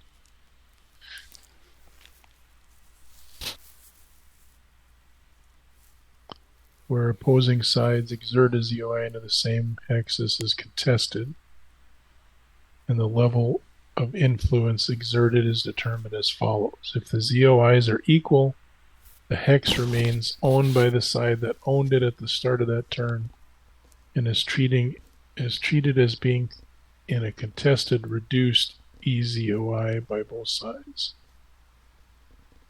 If the ZOIs are unequal, the greater ZOI negates the lesser. Support units such as artillery along with air and naval forces never exert a ZOI. However, artillery can exert a ZOI into sea and lake hexes. So support units such as artillery along with air and naval forces. So support units don't exert ZOI? Are they just saying infantry and Like your cavalry would, but if it was artillery or anti-air or something, that doesn't. Correct, but also battalions do not as well. And Battalions regiments, don't? no, and regiments do not as well. So there's a chart on our chart. It tells you what does. Okay. So So, a regiment does not. And if you're in a special zone, it's called the ASA zones. You get a reduced for regiment, but we're not in that zone. So right now, a regiment does not give any, even if it's infantry, it does not give. that's on that chart though, right? It shows 0. It says none, and also battalions say none. Okay, but yours are brigades, so that's a moot point. Yeah, so we're going to On be. this example. So we're reduced, but I have two of them. And in that, I think in that rule, it says when you have 2 units that can continue reading that if it Yeah. Two reduced make a full. Yep, that was at the beginning of it.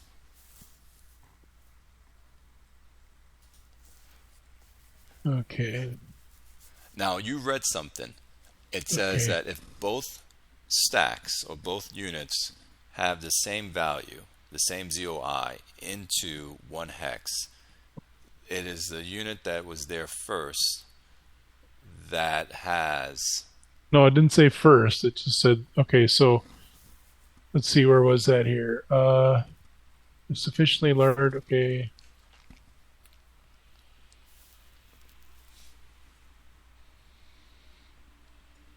Hold on. 2 friendly units exert reduced zones. Okay, we read that.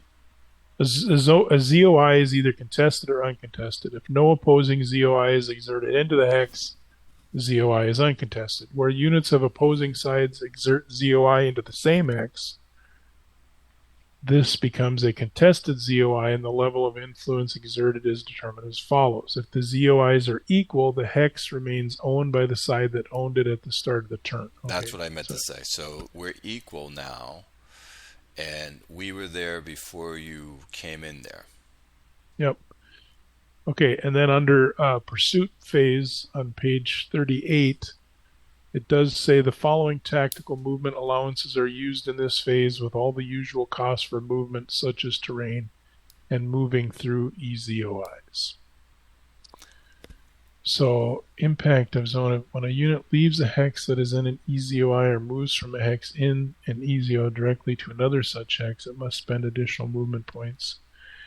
If all the EZOI exerted are reduced, then the cost for movement is calculated using the reduced line. Okay. No, I think we're doing that right. So I'm thinking that those infantry can't do that. Which is all correct. But again, now that we're both the same, it's a reduced ZOI in that hex, or is it based upon? Well, can I exert a ZOI into this hex and you can exert into this hex? Correct. So even if we're in that? That's because I was reading it to mean it was talking about like a hex like this. So that's the question I have. That's another question I have. So the question is, because okay, you weren't there, and I exerted a zone of influence in that hex. You went into that hex, so my zone of influence is eliminated in that hex because you're in there, and now we both exert one in this hex. But it doesn't make sense because if there's a rule in the overrun that a unit that's adjacent to the unit that's being overrun can exert a zone of influence in that hex. Like, let's say I had a unit here, and you came here, and you wanted to come into there. You would have to pay a zone of influence for this because of my guy here exerts a zone of influence there. Yeah, so the rules for exerting zone of influence is the first one is number 1. A sufficiently large force exerts a ZOI into its own hex and those hexes immediately adjacent to it. A force cannot exert a ZOI across either prohibited hexes, hex sides, or in terrain it cannot enter. Note that this means they do extend into sea ice hexes and frozen lakes. Force size and ZOI they exert along with any combat effects of the force size are detailed. So it says you exert ZOI into your hex plus any of the hexes around you. So I take that to mean that this guy here, your Cav brigades, they exert a zone of ZOI here and then all the hexes around them, so they do exert into mine. You know what? It has to, because if you have to pay to leave your hex, then we have to be able to do what you just said. Now, we're not playing this with the political rules, so that changes this. But that shows you how deadly those rules are for the polls in the beginning, because all of your ZOIs are reduced. So I would have a lot more movement abilities. I think I need to read more on ZOIs, so I know, but I think I'm understanding that right. Correct. And so my question then to you is, let's say we were reduced, the Polish, and you would have the higher ZOI. What did you read again about that? All right, let me go find that real quick. So that's under the... So if I just had a brigade there, and I would just only have a reduced ZOI, you would have a full ZOI.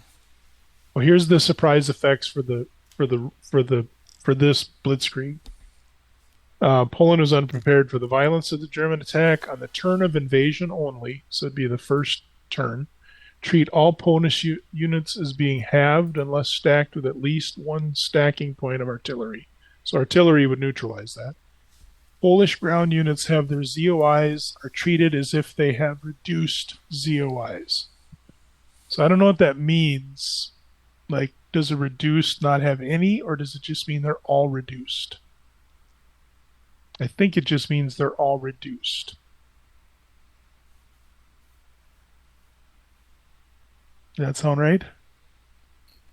That's how I would read it, because so those guys would still have a full here because there's two of them. So they'd each have a reduced. Yeah. Maybe it's not quite as deadly. Although your guys would all be halves, so I'd be doing a lot more overruns even on the opening turn. Mm-hmm. Which we didn't do any of those on the opening turn, so that changes that up too. Now let's go look at some armor then, okay, and try to. So let me move some more of my infantry. I hate to say it, what I'm chomping at the bit is now I want to play the whole Blitzkrieg with the French and the Netherlands and everything, because now I want to play for keeps. But okay, so basically during this pursuit movement, it'll just be moving up HQs and infantry, getting it, maybe doing some organizing. But like right here, I have some armor.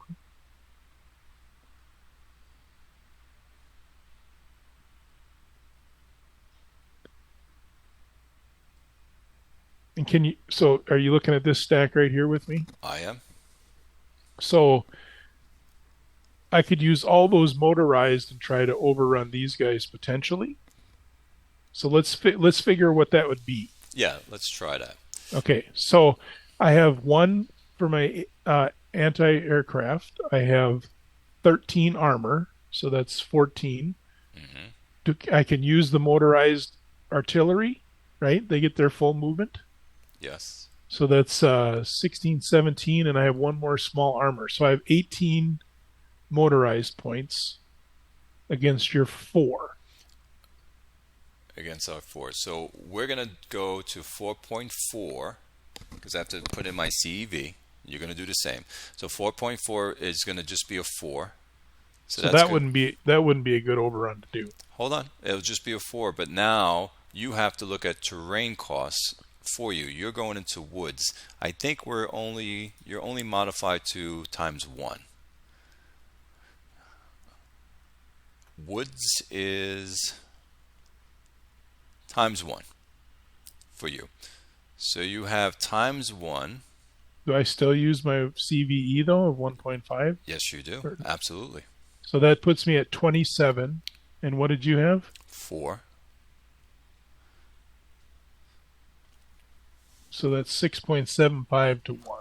You would have to roll to see if you make it to 7 to 1. If you can make that. Nope. So it's No. 6 to 1. So it'd be 6 to 1. You needed another armor unit in there to help you. If it was clear terrain, you would have bumped up to that 7 to 1. Find something else. Can you pass me? Can you bypass me? Like go here. I Here. I don't think I have to overrun you. I just have the option to overrun you. Mhm. But if I was trying to bypass you, okay, so this from moving from here to here would be, what are these reduced guys? Are they full zone of influence or Full. partial? They're full. Okay, so moving from here to here would still cost me 5 plus 1 for the movement, so it cost me 6 to move the armor here. Oh, I could potentially move all my guys there. I could move the infantry and everybody to here if I wanted to. Okay, so I'm just trying to figure out how this mechanic would work. This would cost you 6, and then you want to Yep. go here. It will cost you another 6 plus whatever this fortification is. So this will cost you 6. 6 is 12, and then what is the fortification? But it will get you here, and you're using all your armor units. I mean your mech or motorized. So your lowest motorized is 18. So you will get to here, Steve, if you just went boom, boom. Okay, so here we're just talking tactics too, and understanding. So here I'd want to probably leave infantry though, because otherwise I'm isolated here, am I not? Absolutely, you would be. You would be. Okay, so theoretically, I could move all my motorized stuff, and that would cost to leave 6. and I'd have to leave my infantry. That fortification. What about the HQ? That fortification hex only costs 1, so you know. What does the HQ move? 6 like infantry? Is that what the number on there is for? Yes. So they would have to stop with the infantry, and then the armor could go to there. Well, you can go even more. So yeah, but you wouldn't want to though. I'd be isolated then, wouldn't I? You could try. I mean, 6, 7 for the fortification. I could go one more. 13 there. So you 13 is to here. So what's their ZOI? Does HQs have any? I No. suppose they're on the chart. I don't think HQ has. Let's see. Where the heck is that? It's on page 11. Is that okay? We have to look at the. It's not saying on the chart because it's telling you units. Well, it said support units don't.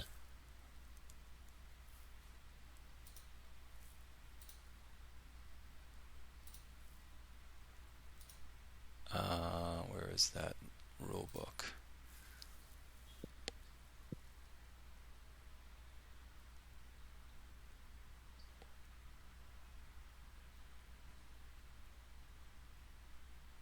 But there's so much to learn in there. Mm-hmm. But if you learn in bite sizes, it's much easier. Let's see.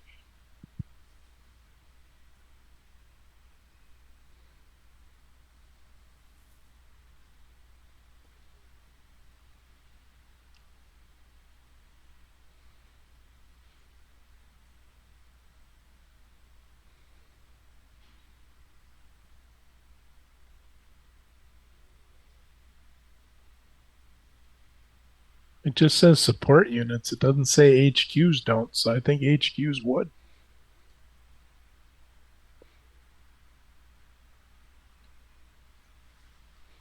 But it doesn't tell you what the HQ. Oh, that's true. HQs don't have a unit size. Maybe they don't. To me, in my head, I would say it would not. It wouldn't be a very strong force. Artillery has more combat factors than an HQ. And That's that's true. Yeah. so we'll call it Okay. until we can get more answers on that. We'll say it does not But have. but I wouldn't want to go here because I'd isolate myself, wouldn't I? Unless I only moved one of my units, but that wouldn't be very smart because I'd have to leave all my support units behind. Correct. So this would be 6 because you went from zone of influence to zone of influence, Yep. 5 plus 1 for the terrain. That makes 6. Then you're going to cross over fortification, which would make it 7. 7. Land in here, Six. zone of influence again to zone of influence is a So that's 5, is 12. Then plus 1 for the clear terrain is 13. You have 5 left for your um, slowest. slowest, which can bring you here. You're going to leave a zone of influence again, which is going to cost you 3, plus the terrain is 4. So you'll spend another 4. So you have 17 movement points to get to here. I know you're not going to move there, but just for us to get in our heads to kind of understand it better, so you can just kind of push your way through with your mechanized units, which is pretty No, cool. Which is I pretty cool. understand. I understand what you're saying. Let's look at. Let me get rid of this here. Let's look at. And then you can attack my headquarters with your armor. Can you attack? I thought you could only overrun. Well, overrun. And I I think won't. you completely eliminate it quickly because they can't fight. I don't believe. Well, that's what I was trying to do over here, and I was breaking through over here. So I wanted to get to this HQ. Because Bad. we said this gets you 17, so you have 3 movement factors left for the armor. So let's say you took the armor and went here. You have to spend how much? Oh, right here. This cost me 13 to get to where I'm at. Correct. So this would be 18. No, there's no Z of I. So it'd be 3, 4. Yeah. 17 to So here. it'd be 17. Leaves you 3 left because you have 20 movement factors. How much is it to overrun? It's just the movement cost, and there's no additional movement cost overrun, I don't think. Yeah, there is. What's the? No, I don't. I think it was just your regular movement cost when I read it. No, it's here it is on page 11. To overrun, it costs you 4. But you're going to be, I believe, at the 15 to 1. So it's going to cost you 2 overrun. Oh, the overrun cost. Yeah. Sorry. Plus the terrain. Well, so you would be able to overrun this unit. Put it to you that way. If you wanted to. Or this unit. Whichever one. With your tanks. The reason why I'm saying it's 15 to 1 because if you don't have a combat factor. That's right. Yeah. Now you can't know what happens. I think headquarters gets to retreat before being attacked, so you would never be able to attack it. You just push it away. I think that's a rule. We'll check in another day. Okay.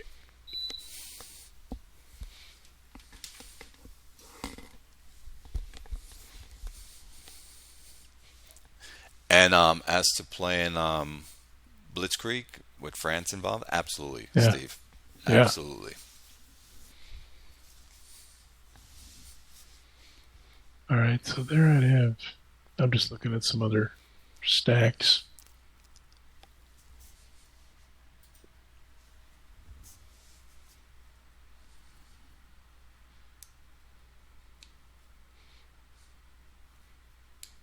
Those who are watching, this is how we get the kinks out and learn the system. Yeah. Oh, it's all right. So this stack right here is potentially pretty deadly because they're all mechanized, motorized units. So let's look at overrunning this guy here and see what the options are. You want to do that? Absolutely. Okay. So this guy right here. So I got 12, 13, 14, 15, 16, 17, 18, 21, 22, 28. So he has 28 motorized ones trying to overrun this guy right here. 28 points. He's going to clear, so you're going to get 1.25. Now there is a... What about that bridge going over that river, though? I don't believe...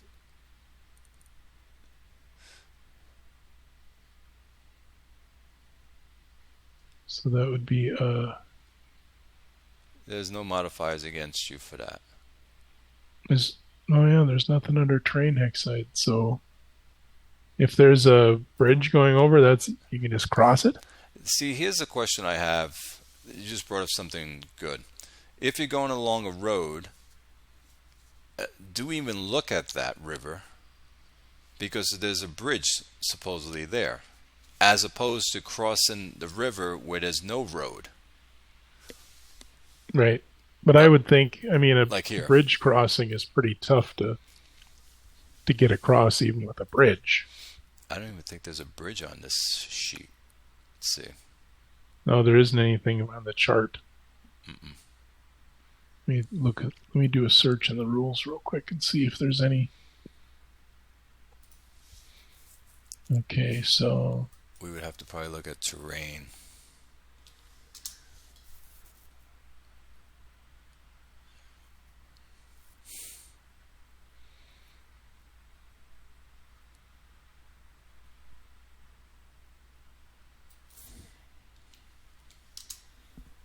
Okay, so under bridges on rule 40, page 42.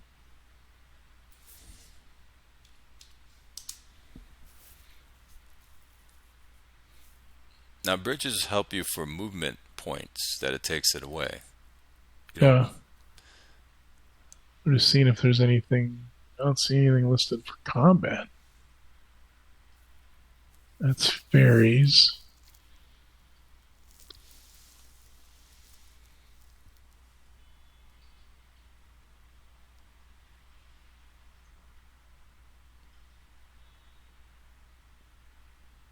And bomb them again for movement.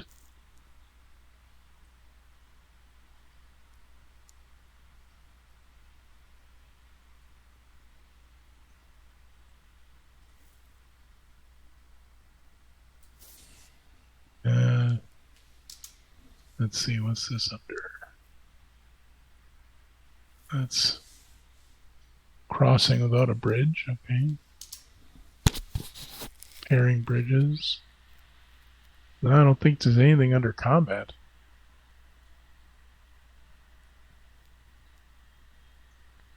I guess I was thinking it would be a detrimental for the attacker. But okay, so let's just say for this overrun that's clear terrain then.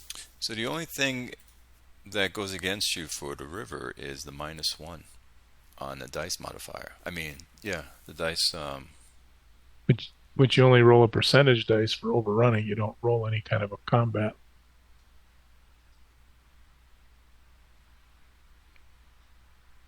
That's true. So what do you have? You have 4 there? I have 4. What did I say I had? 20, 12, 22. I have 28. And do you still use your CVE? Yes. So you're going to do the times. So I'd have 42. Okay. And that would be 1.5. And then times the 1.5. Oh, you still get the terrain? Absolutely. Okay. So you had 28 times 1.25, right? So 52.5, so that would put me at 53. And what are you at? 4. So that's 13.25 to 1. So 13 to 1. I wish they had those percentages for overruns on the chart.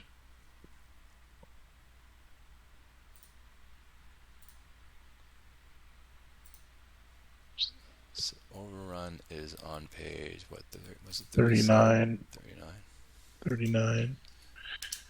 So 13 to 1 is 12 to 1 or above, 90% or take 7.5. So I'd roll the D100.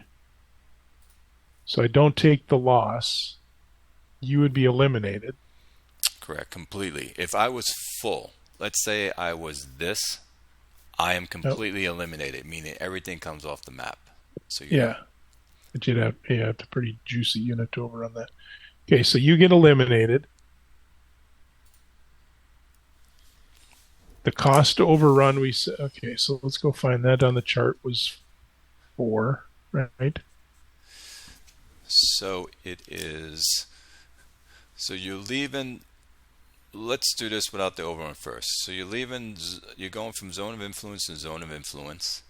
What page is that chart on the charts? That would be, let's see, page 11 on the charts.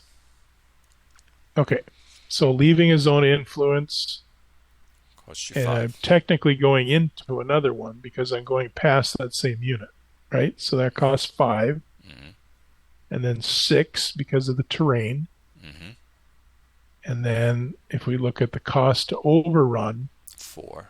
it was a regular run, so that's 4. So that puts, so to go from here to here would eliminate that unit and cost me 10. Correct? Correct. So from there to there costs you 10. And you can continue going because you have another 10. Now, right here, this doesn't exert a zone of influence there because they're all support units, or does it? I have nobody that exerts a zone of influence into this hex. However, you're going to leave this zone of influence. So it'll be leaving a zone of influence, which you're going to pay to get to here. Which is a 4.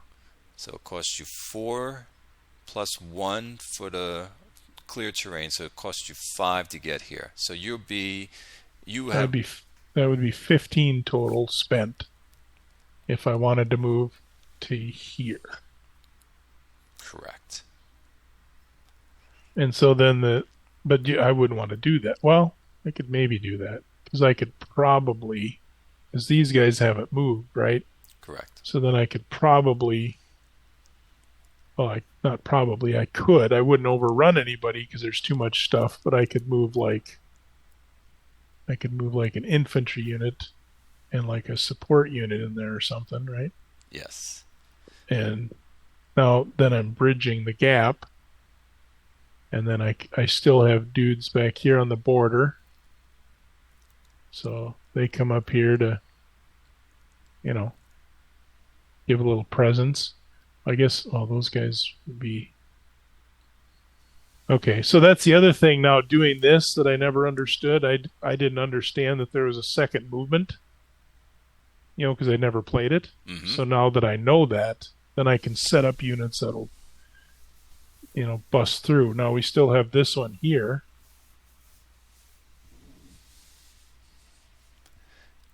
Which can't do a ton. We also have this one here. Okay, so here's something I could look at doing. Not sure if it'd be brilliant or not. Probably not, but so I could move from, oops, let me undo that. So this stack could move from here to here, and that would be 6 because it's 5 for moving from an EZOC to a EZOC, and then +1 for the terrain. And then what I'd want to do so they're not cut off is move up some of these dudes from the back. So I have a bunch of guys back here that didn't get to do anything. Oh, wait a minute. They can't do that because my infantry can only move 3. they can only move half. So even up there, I have to move them back because these guys could only move 3, and that would cost 5. Okay, well, that makes sense. You can bring the guy behind your motorized infantry back here. Yeah. Down.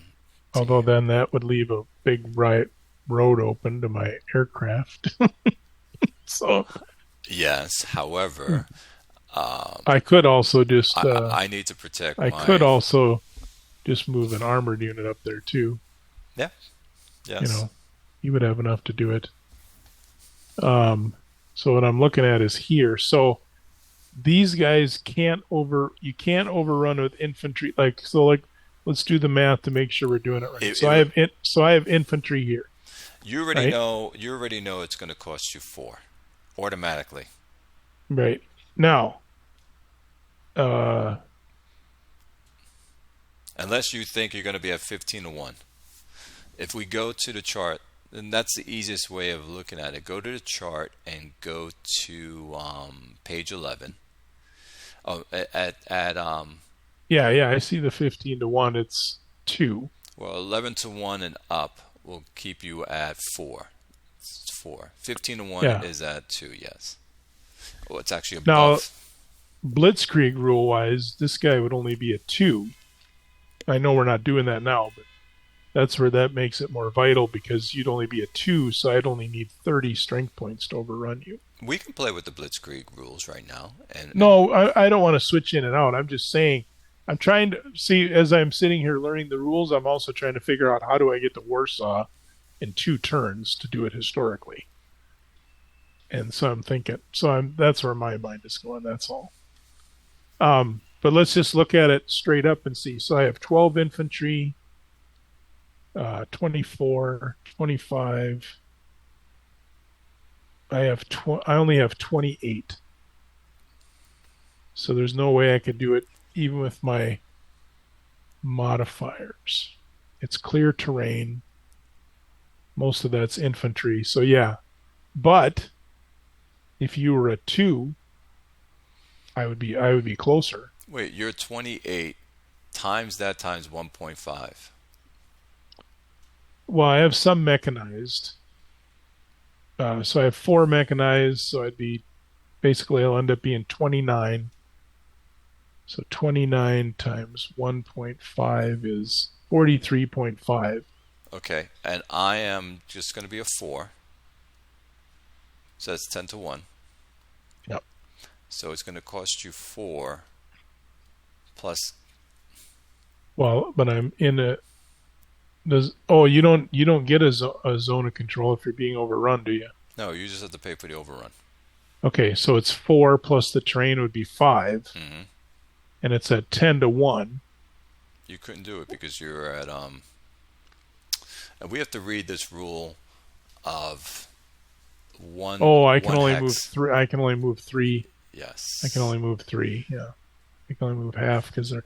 Yeah, so you're not really going to be. You can't really overrun with infantry, which seems reasonable because they're infantry, right? They're not meant to be lightning fast troops. Mm-hmm.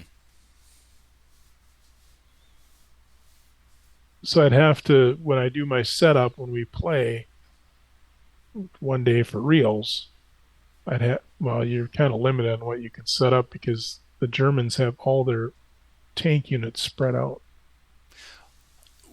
What you can do, the first turn is, because you're already set up based upon what they give us, is then rearrange your units and put some tanks with infantry, like 2 tanks with infantry, and then you can send off the tanks after on your pursuit phase to go deeper into. Now, if we're playing the Blitzkrieg rules, I could overrun you because it would only cost me 3 to go there. Because I'd be 15-1 or more, and it would only cost me 2 for the overrun plus 1 for the terrain. Mm-hmm. So the large stacks of infantry would, and assuming some of these, based on how I was rolling, would have been annihilated, so they wouldn't even be there right now.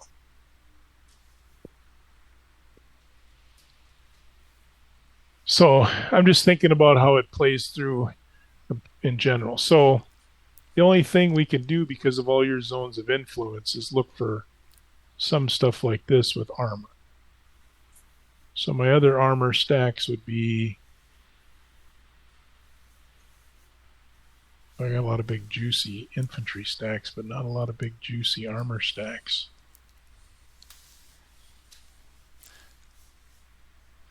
What we need to look up in the future, Yeah. in a pursuit phase, can units move 1 hex if if if they don't have enough movement points? Okay, let's see if there's a rule for 1 hex that says, But then, can you use that 1 hex? So what I'm going to look for loophole to then say I'm going to do an overrun because I'm allowed to at least move 1 hex. You follow what I'm saying? If I'm adjacent to somebody, right? because that's the loophole then people will have to do that.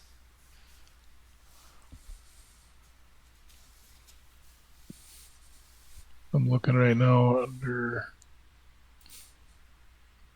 I don't see an exception for that looking under the 1 hex. 1 hex. Typed in 1 hex and I found stuff where it talked about retreating 1 hex. Let's get movement, general movement on page 37 would maybe have something on that. If it exists, I don't know if it does.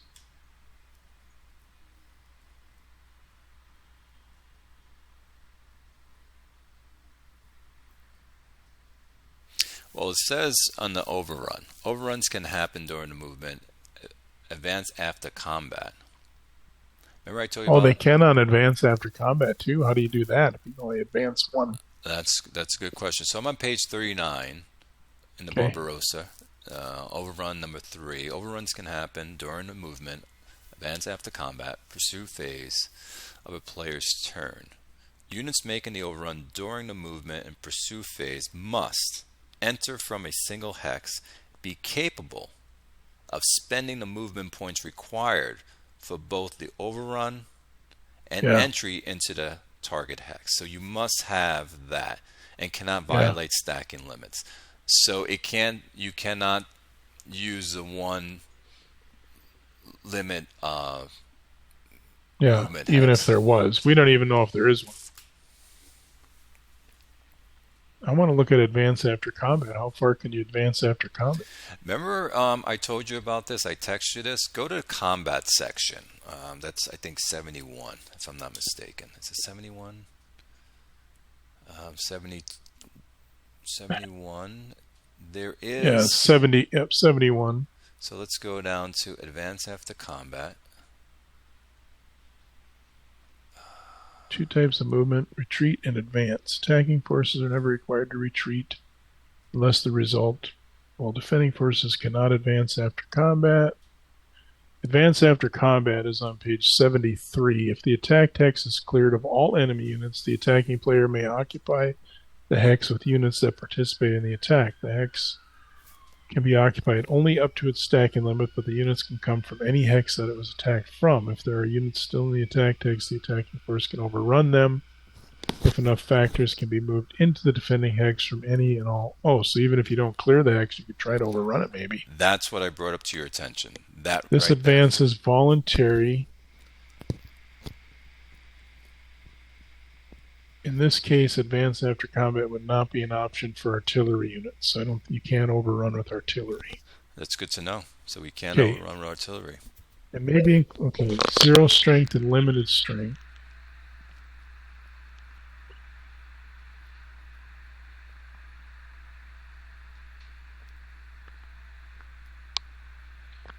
So that's how you could overrun it.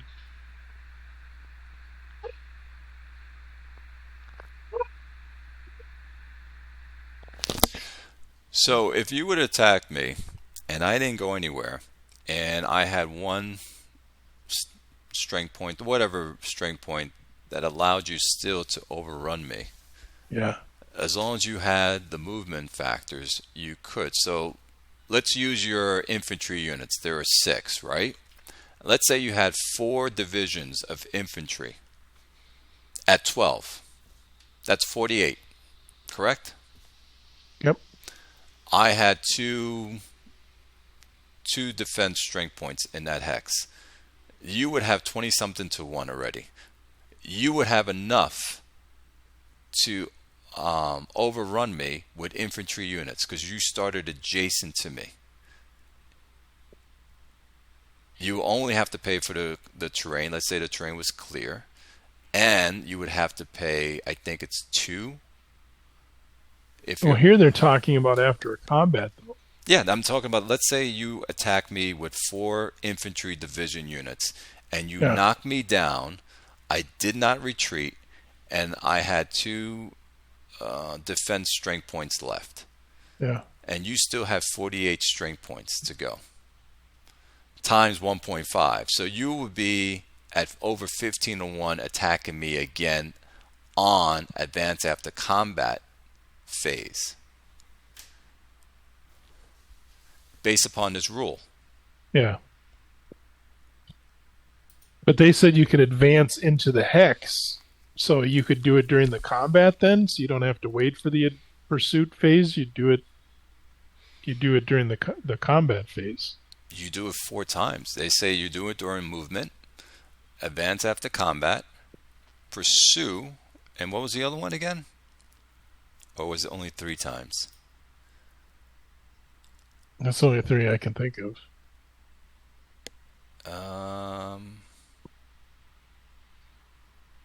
Let me run to the bathroom quick. Good. Okay.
Okay, I'm back. So Steve, yes, it's during the movement phase, advance after combat phase, and pursuit phase. You can do an overrun. Let's say I had a defender's choice and I decided to stay in the hex and you lose a step. So I have to flip again if I choose to stay. Then if you had infantry units that started adjacent to that battle, you can say, I'm going to do an overrun now with what I have. And you will be able to do it with your infantry and have enough.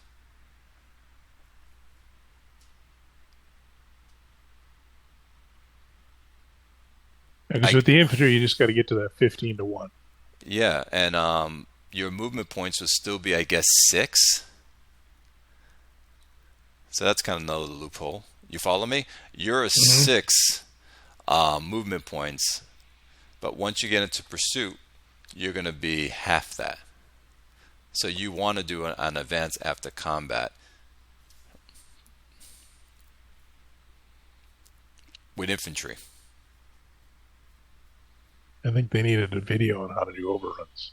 Yes, yes. They changed it. We have to see what the new ones are about, but yeah, I think the calculation changed, but the way to do it is the same.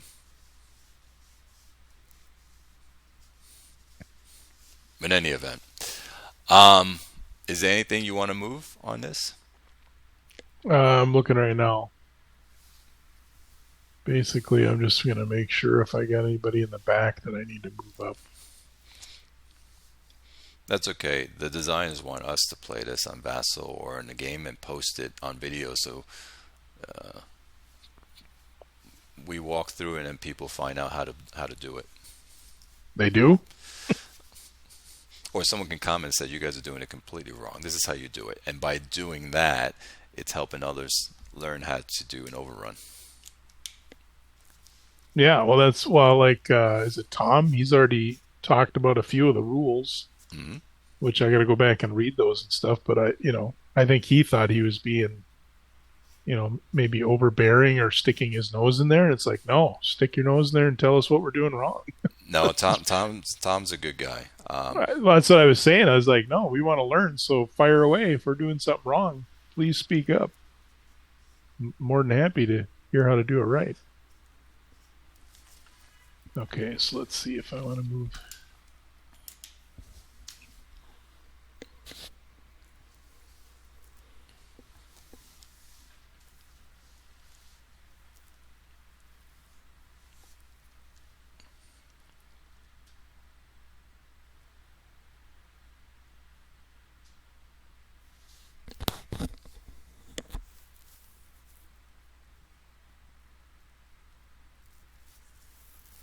So it's a good thing you read that. So no artillery can do overruns. It has to just be non-artillery. I think when it was talking about the advancing after a combat, we'd have to check and see if they can do any. I'll look that up while you're doing But I this know thing. it was under the advance after a combat. You might have an overrun here. Down here. The reduced guy? Yes. Yeah. So you're in clear terrain.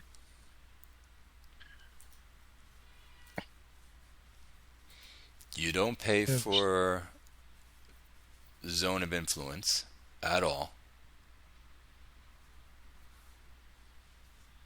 Because you're reduced? One, you're overrunning me, so I don't have a zone of influence. Oh, you don't have a zone of influence. Yeah, and there's no other units doing it. Okay. So my mechanized or my motorized is 17, 21, 22, 23, 24, 25, 34, 46. And that would be times 1.25. For the terrain, which gives you to 58. Then you times that 58 times 1.5 for your CEV. That's 87. You're over Yeah. you're over 15 to 1 Because you're a 4? because I'm a 4. Because my CEV is 1.1. 4 times 1.1 is 4.4. So I round down to a 4. Okay, and then the overrun. Page is that on again? That's on 39.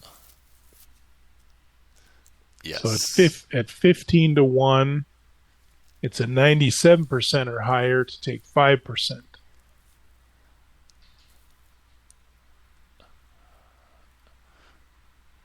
So then that would eliminate you. Let me eliminate this guy.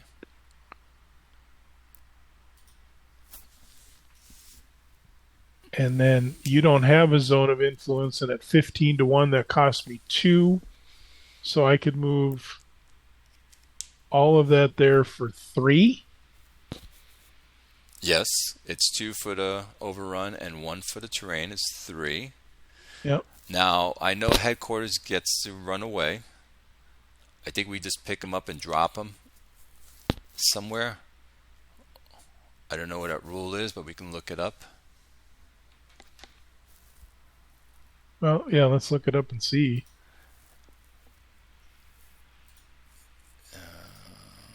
Let's see, what it would be.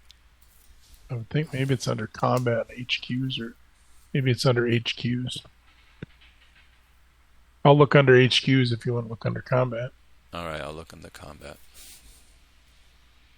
So it's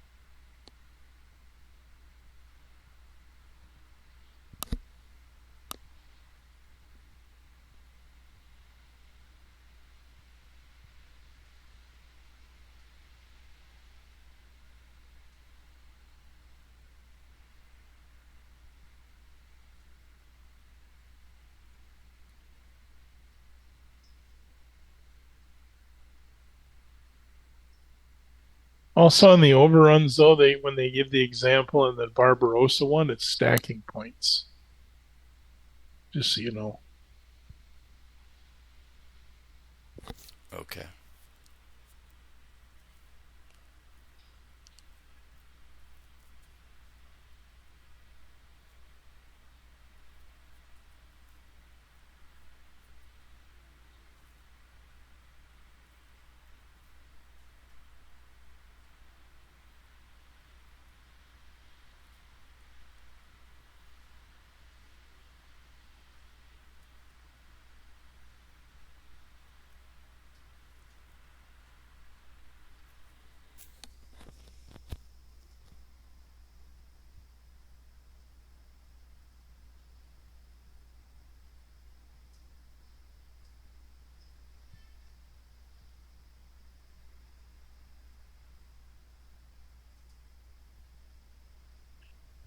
So here's something interesting under losses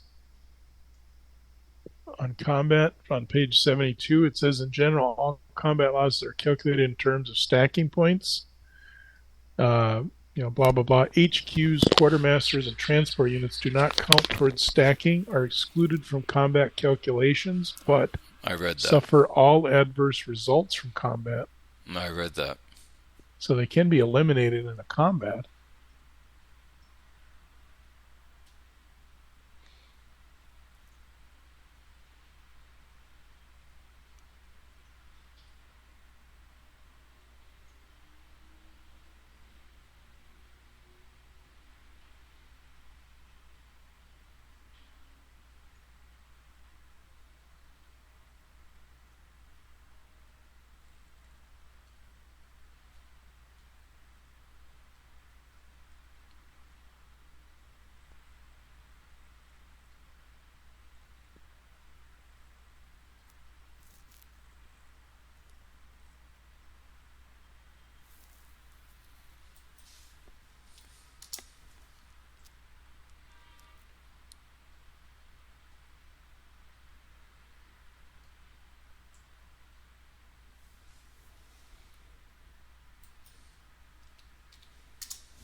Okay, so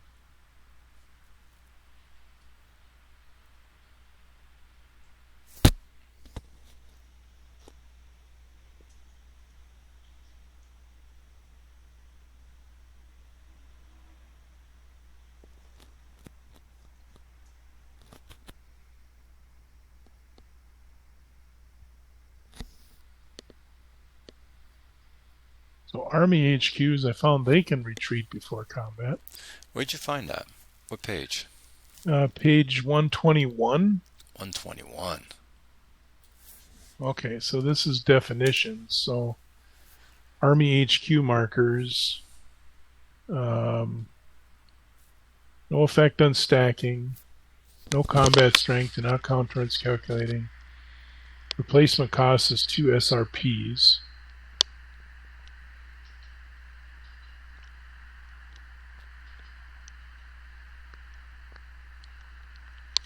Core HQ markers.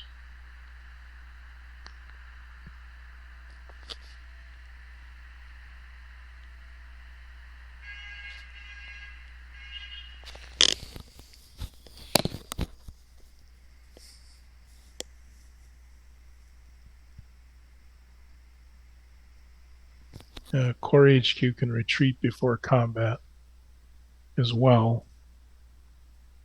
This should be in the combat section, not all the way over here. Logistics. So retreat before combat.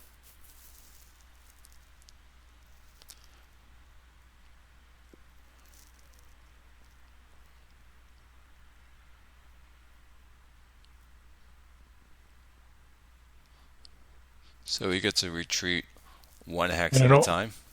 when an overrun is attempted against it, a unit with the capability. When an overrun is attempted against it, this may not be done if there are units without this capability stacked with it.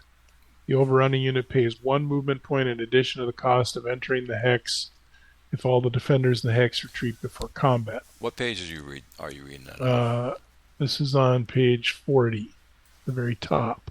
40. All units involved in either an overrun or a retreat before combat relating to overrun must be capable of moving into the terrain type. Okay. So that's on page 40. On the retreats. Okay. Under section 5.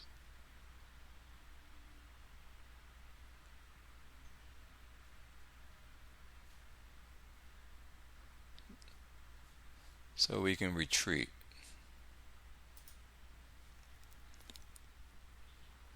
So I think if they're by themselves, they'll just be able to retreat before combat. So we'll back up, and you'll go into that hex.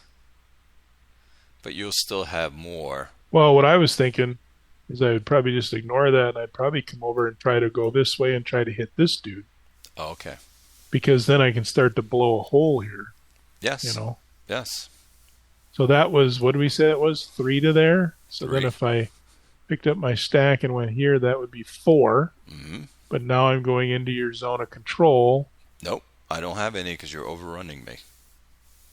No, not when I move into this hex. Right? It's only when I'm next to you and overrunning. Yeah, so there's no ZOI at all from there. All you're going to pay is just the terrain cost and the overrun cost. So then we do the same overrun on this unit. Which was 97%. Yes. Ooh, close. Ooh, that was close. And this unit is gone. But now this guy, let's see. Well, that they don't make a full zone of control, so it's reduced zone of control here. Yes. Or does this stack negate? Does this stack negate this guy's zone of control here? This guy here. Well, you said that if they both have a zone of influence in this hex, the stronger one wins out. Is that what it was? I thought it was, and I would definitely have full ZOI. So I don't think he would have a. Yeah, so we're not going to call that. It's just 2 plus the terrain is 3. So you paid another 3 there. So that's a total of 7 that I've moved, and I have up to 18 still. So I could technically try to even overrun these guys. Yes, you can. What are we? But I got to wrap it up here because I got to head to that dinner. All right, that was good. But that's a way to do it too. Is if you can blow through with a big stack and start mopping up little ones. You know. Oh, the rule says it's on page 11. You have to go in a straight line towards. This one's towards Warsaw. So you can't zigzag all around. You have to go straight. You do? Page 11. I'm joking. Oh, the charts. All right, well, let's save this for now. Oh yeah, let me end this recording.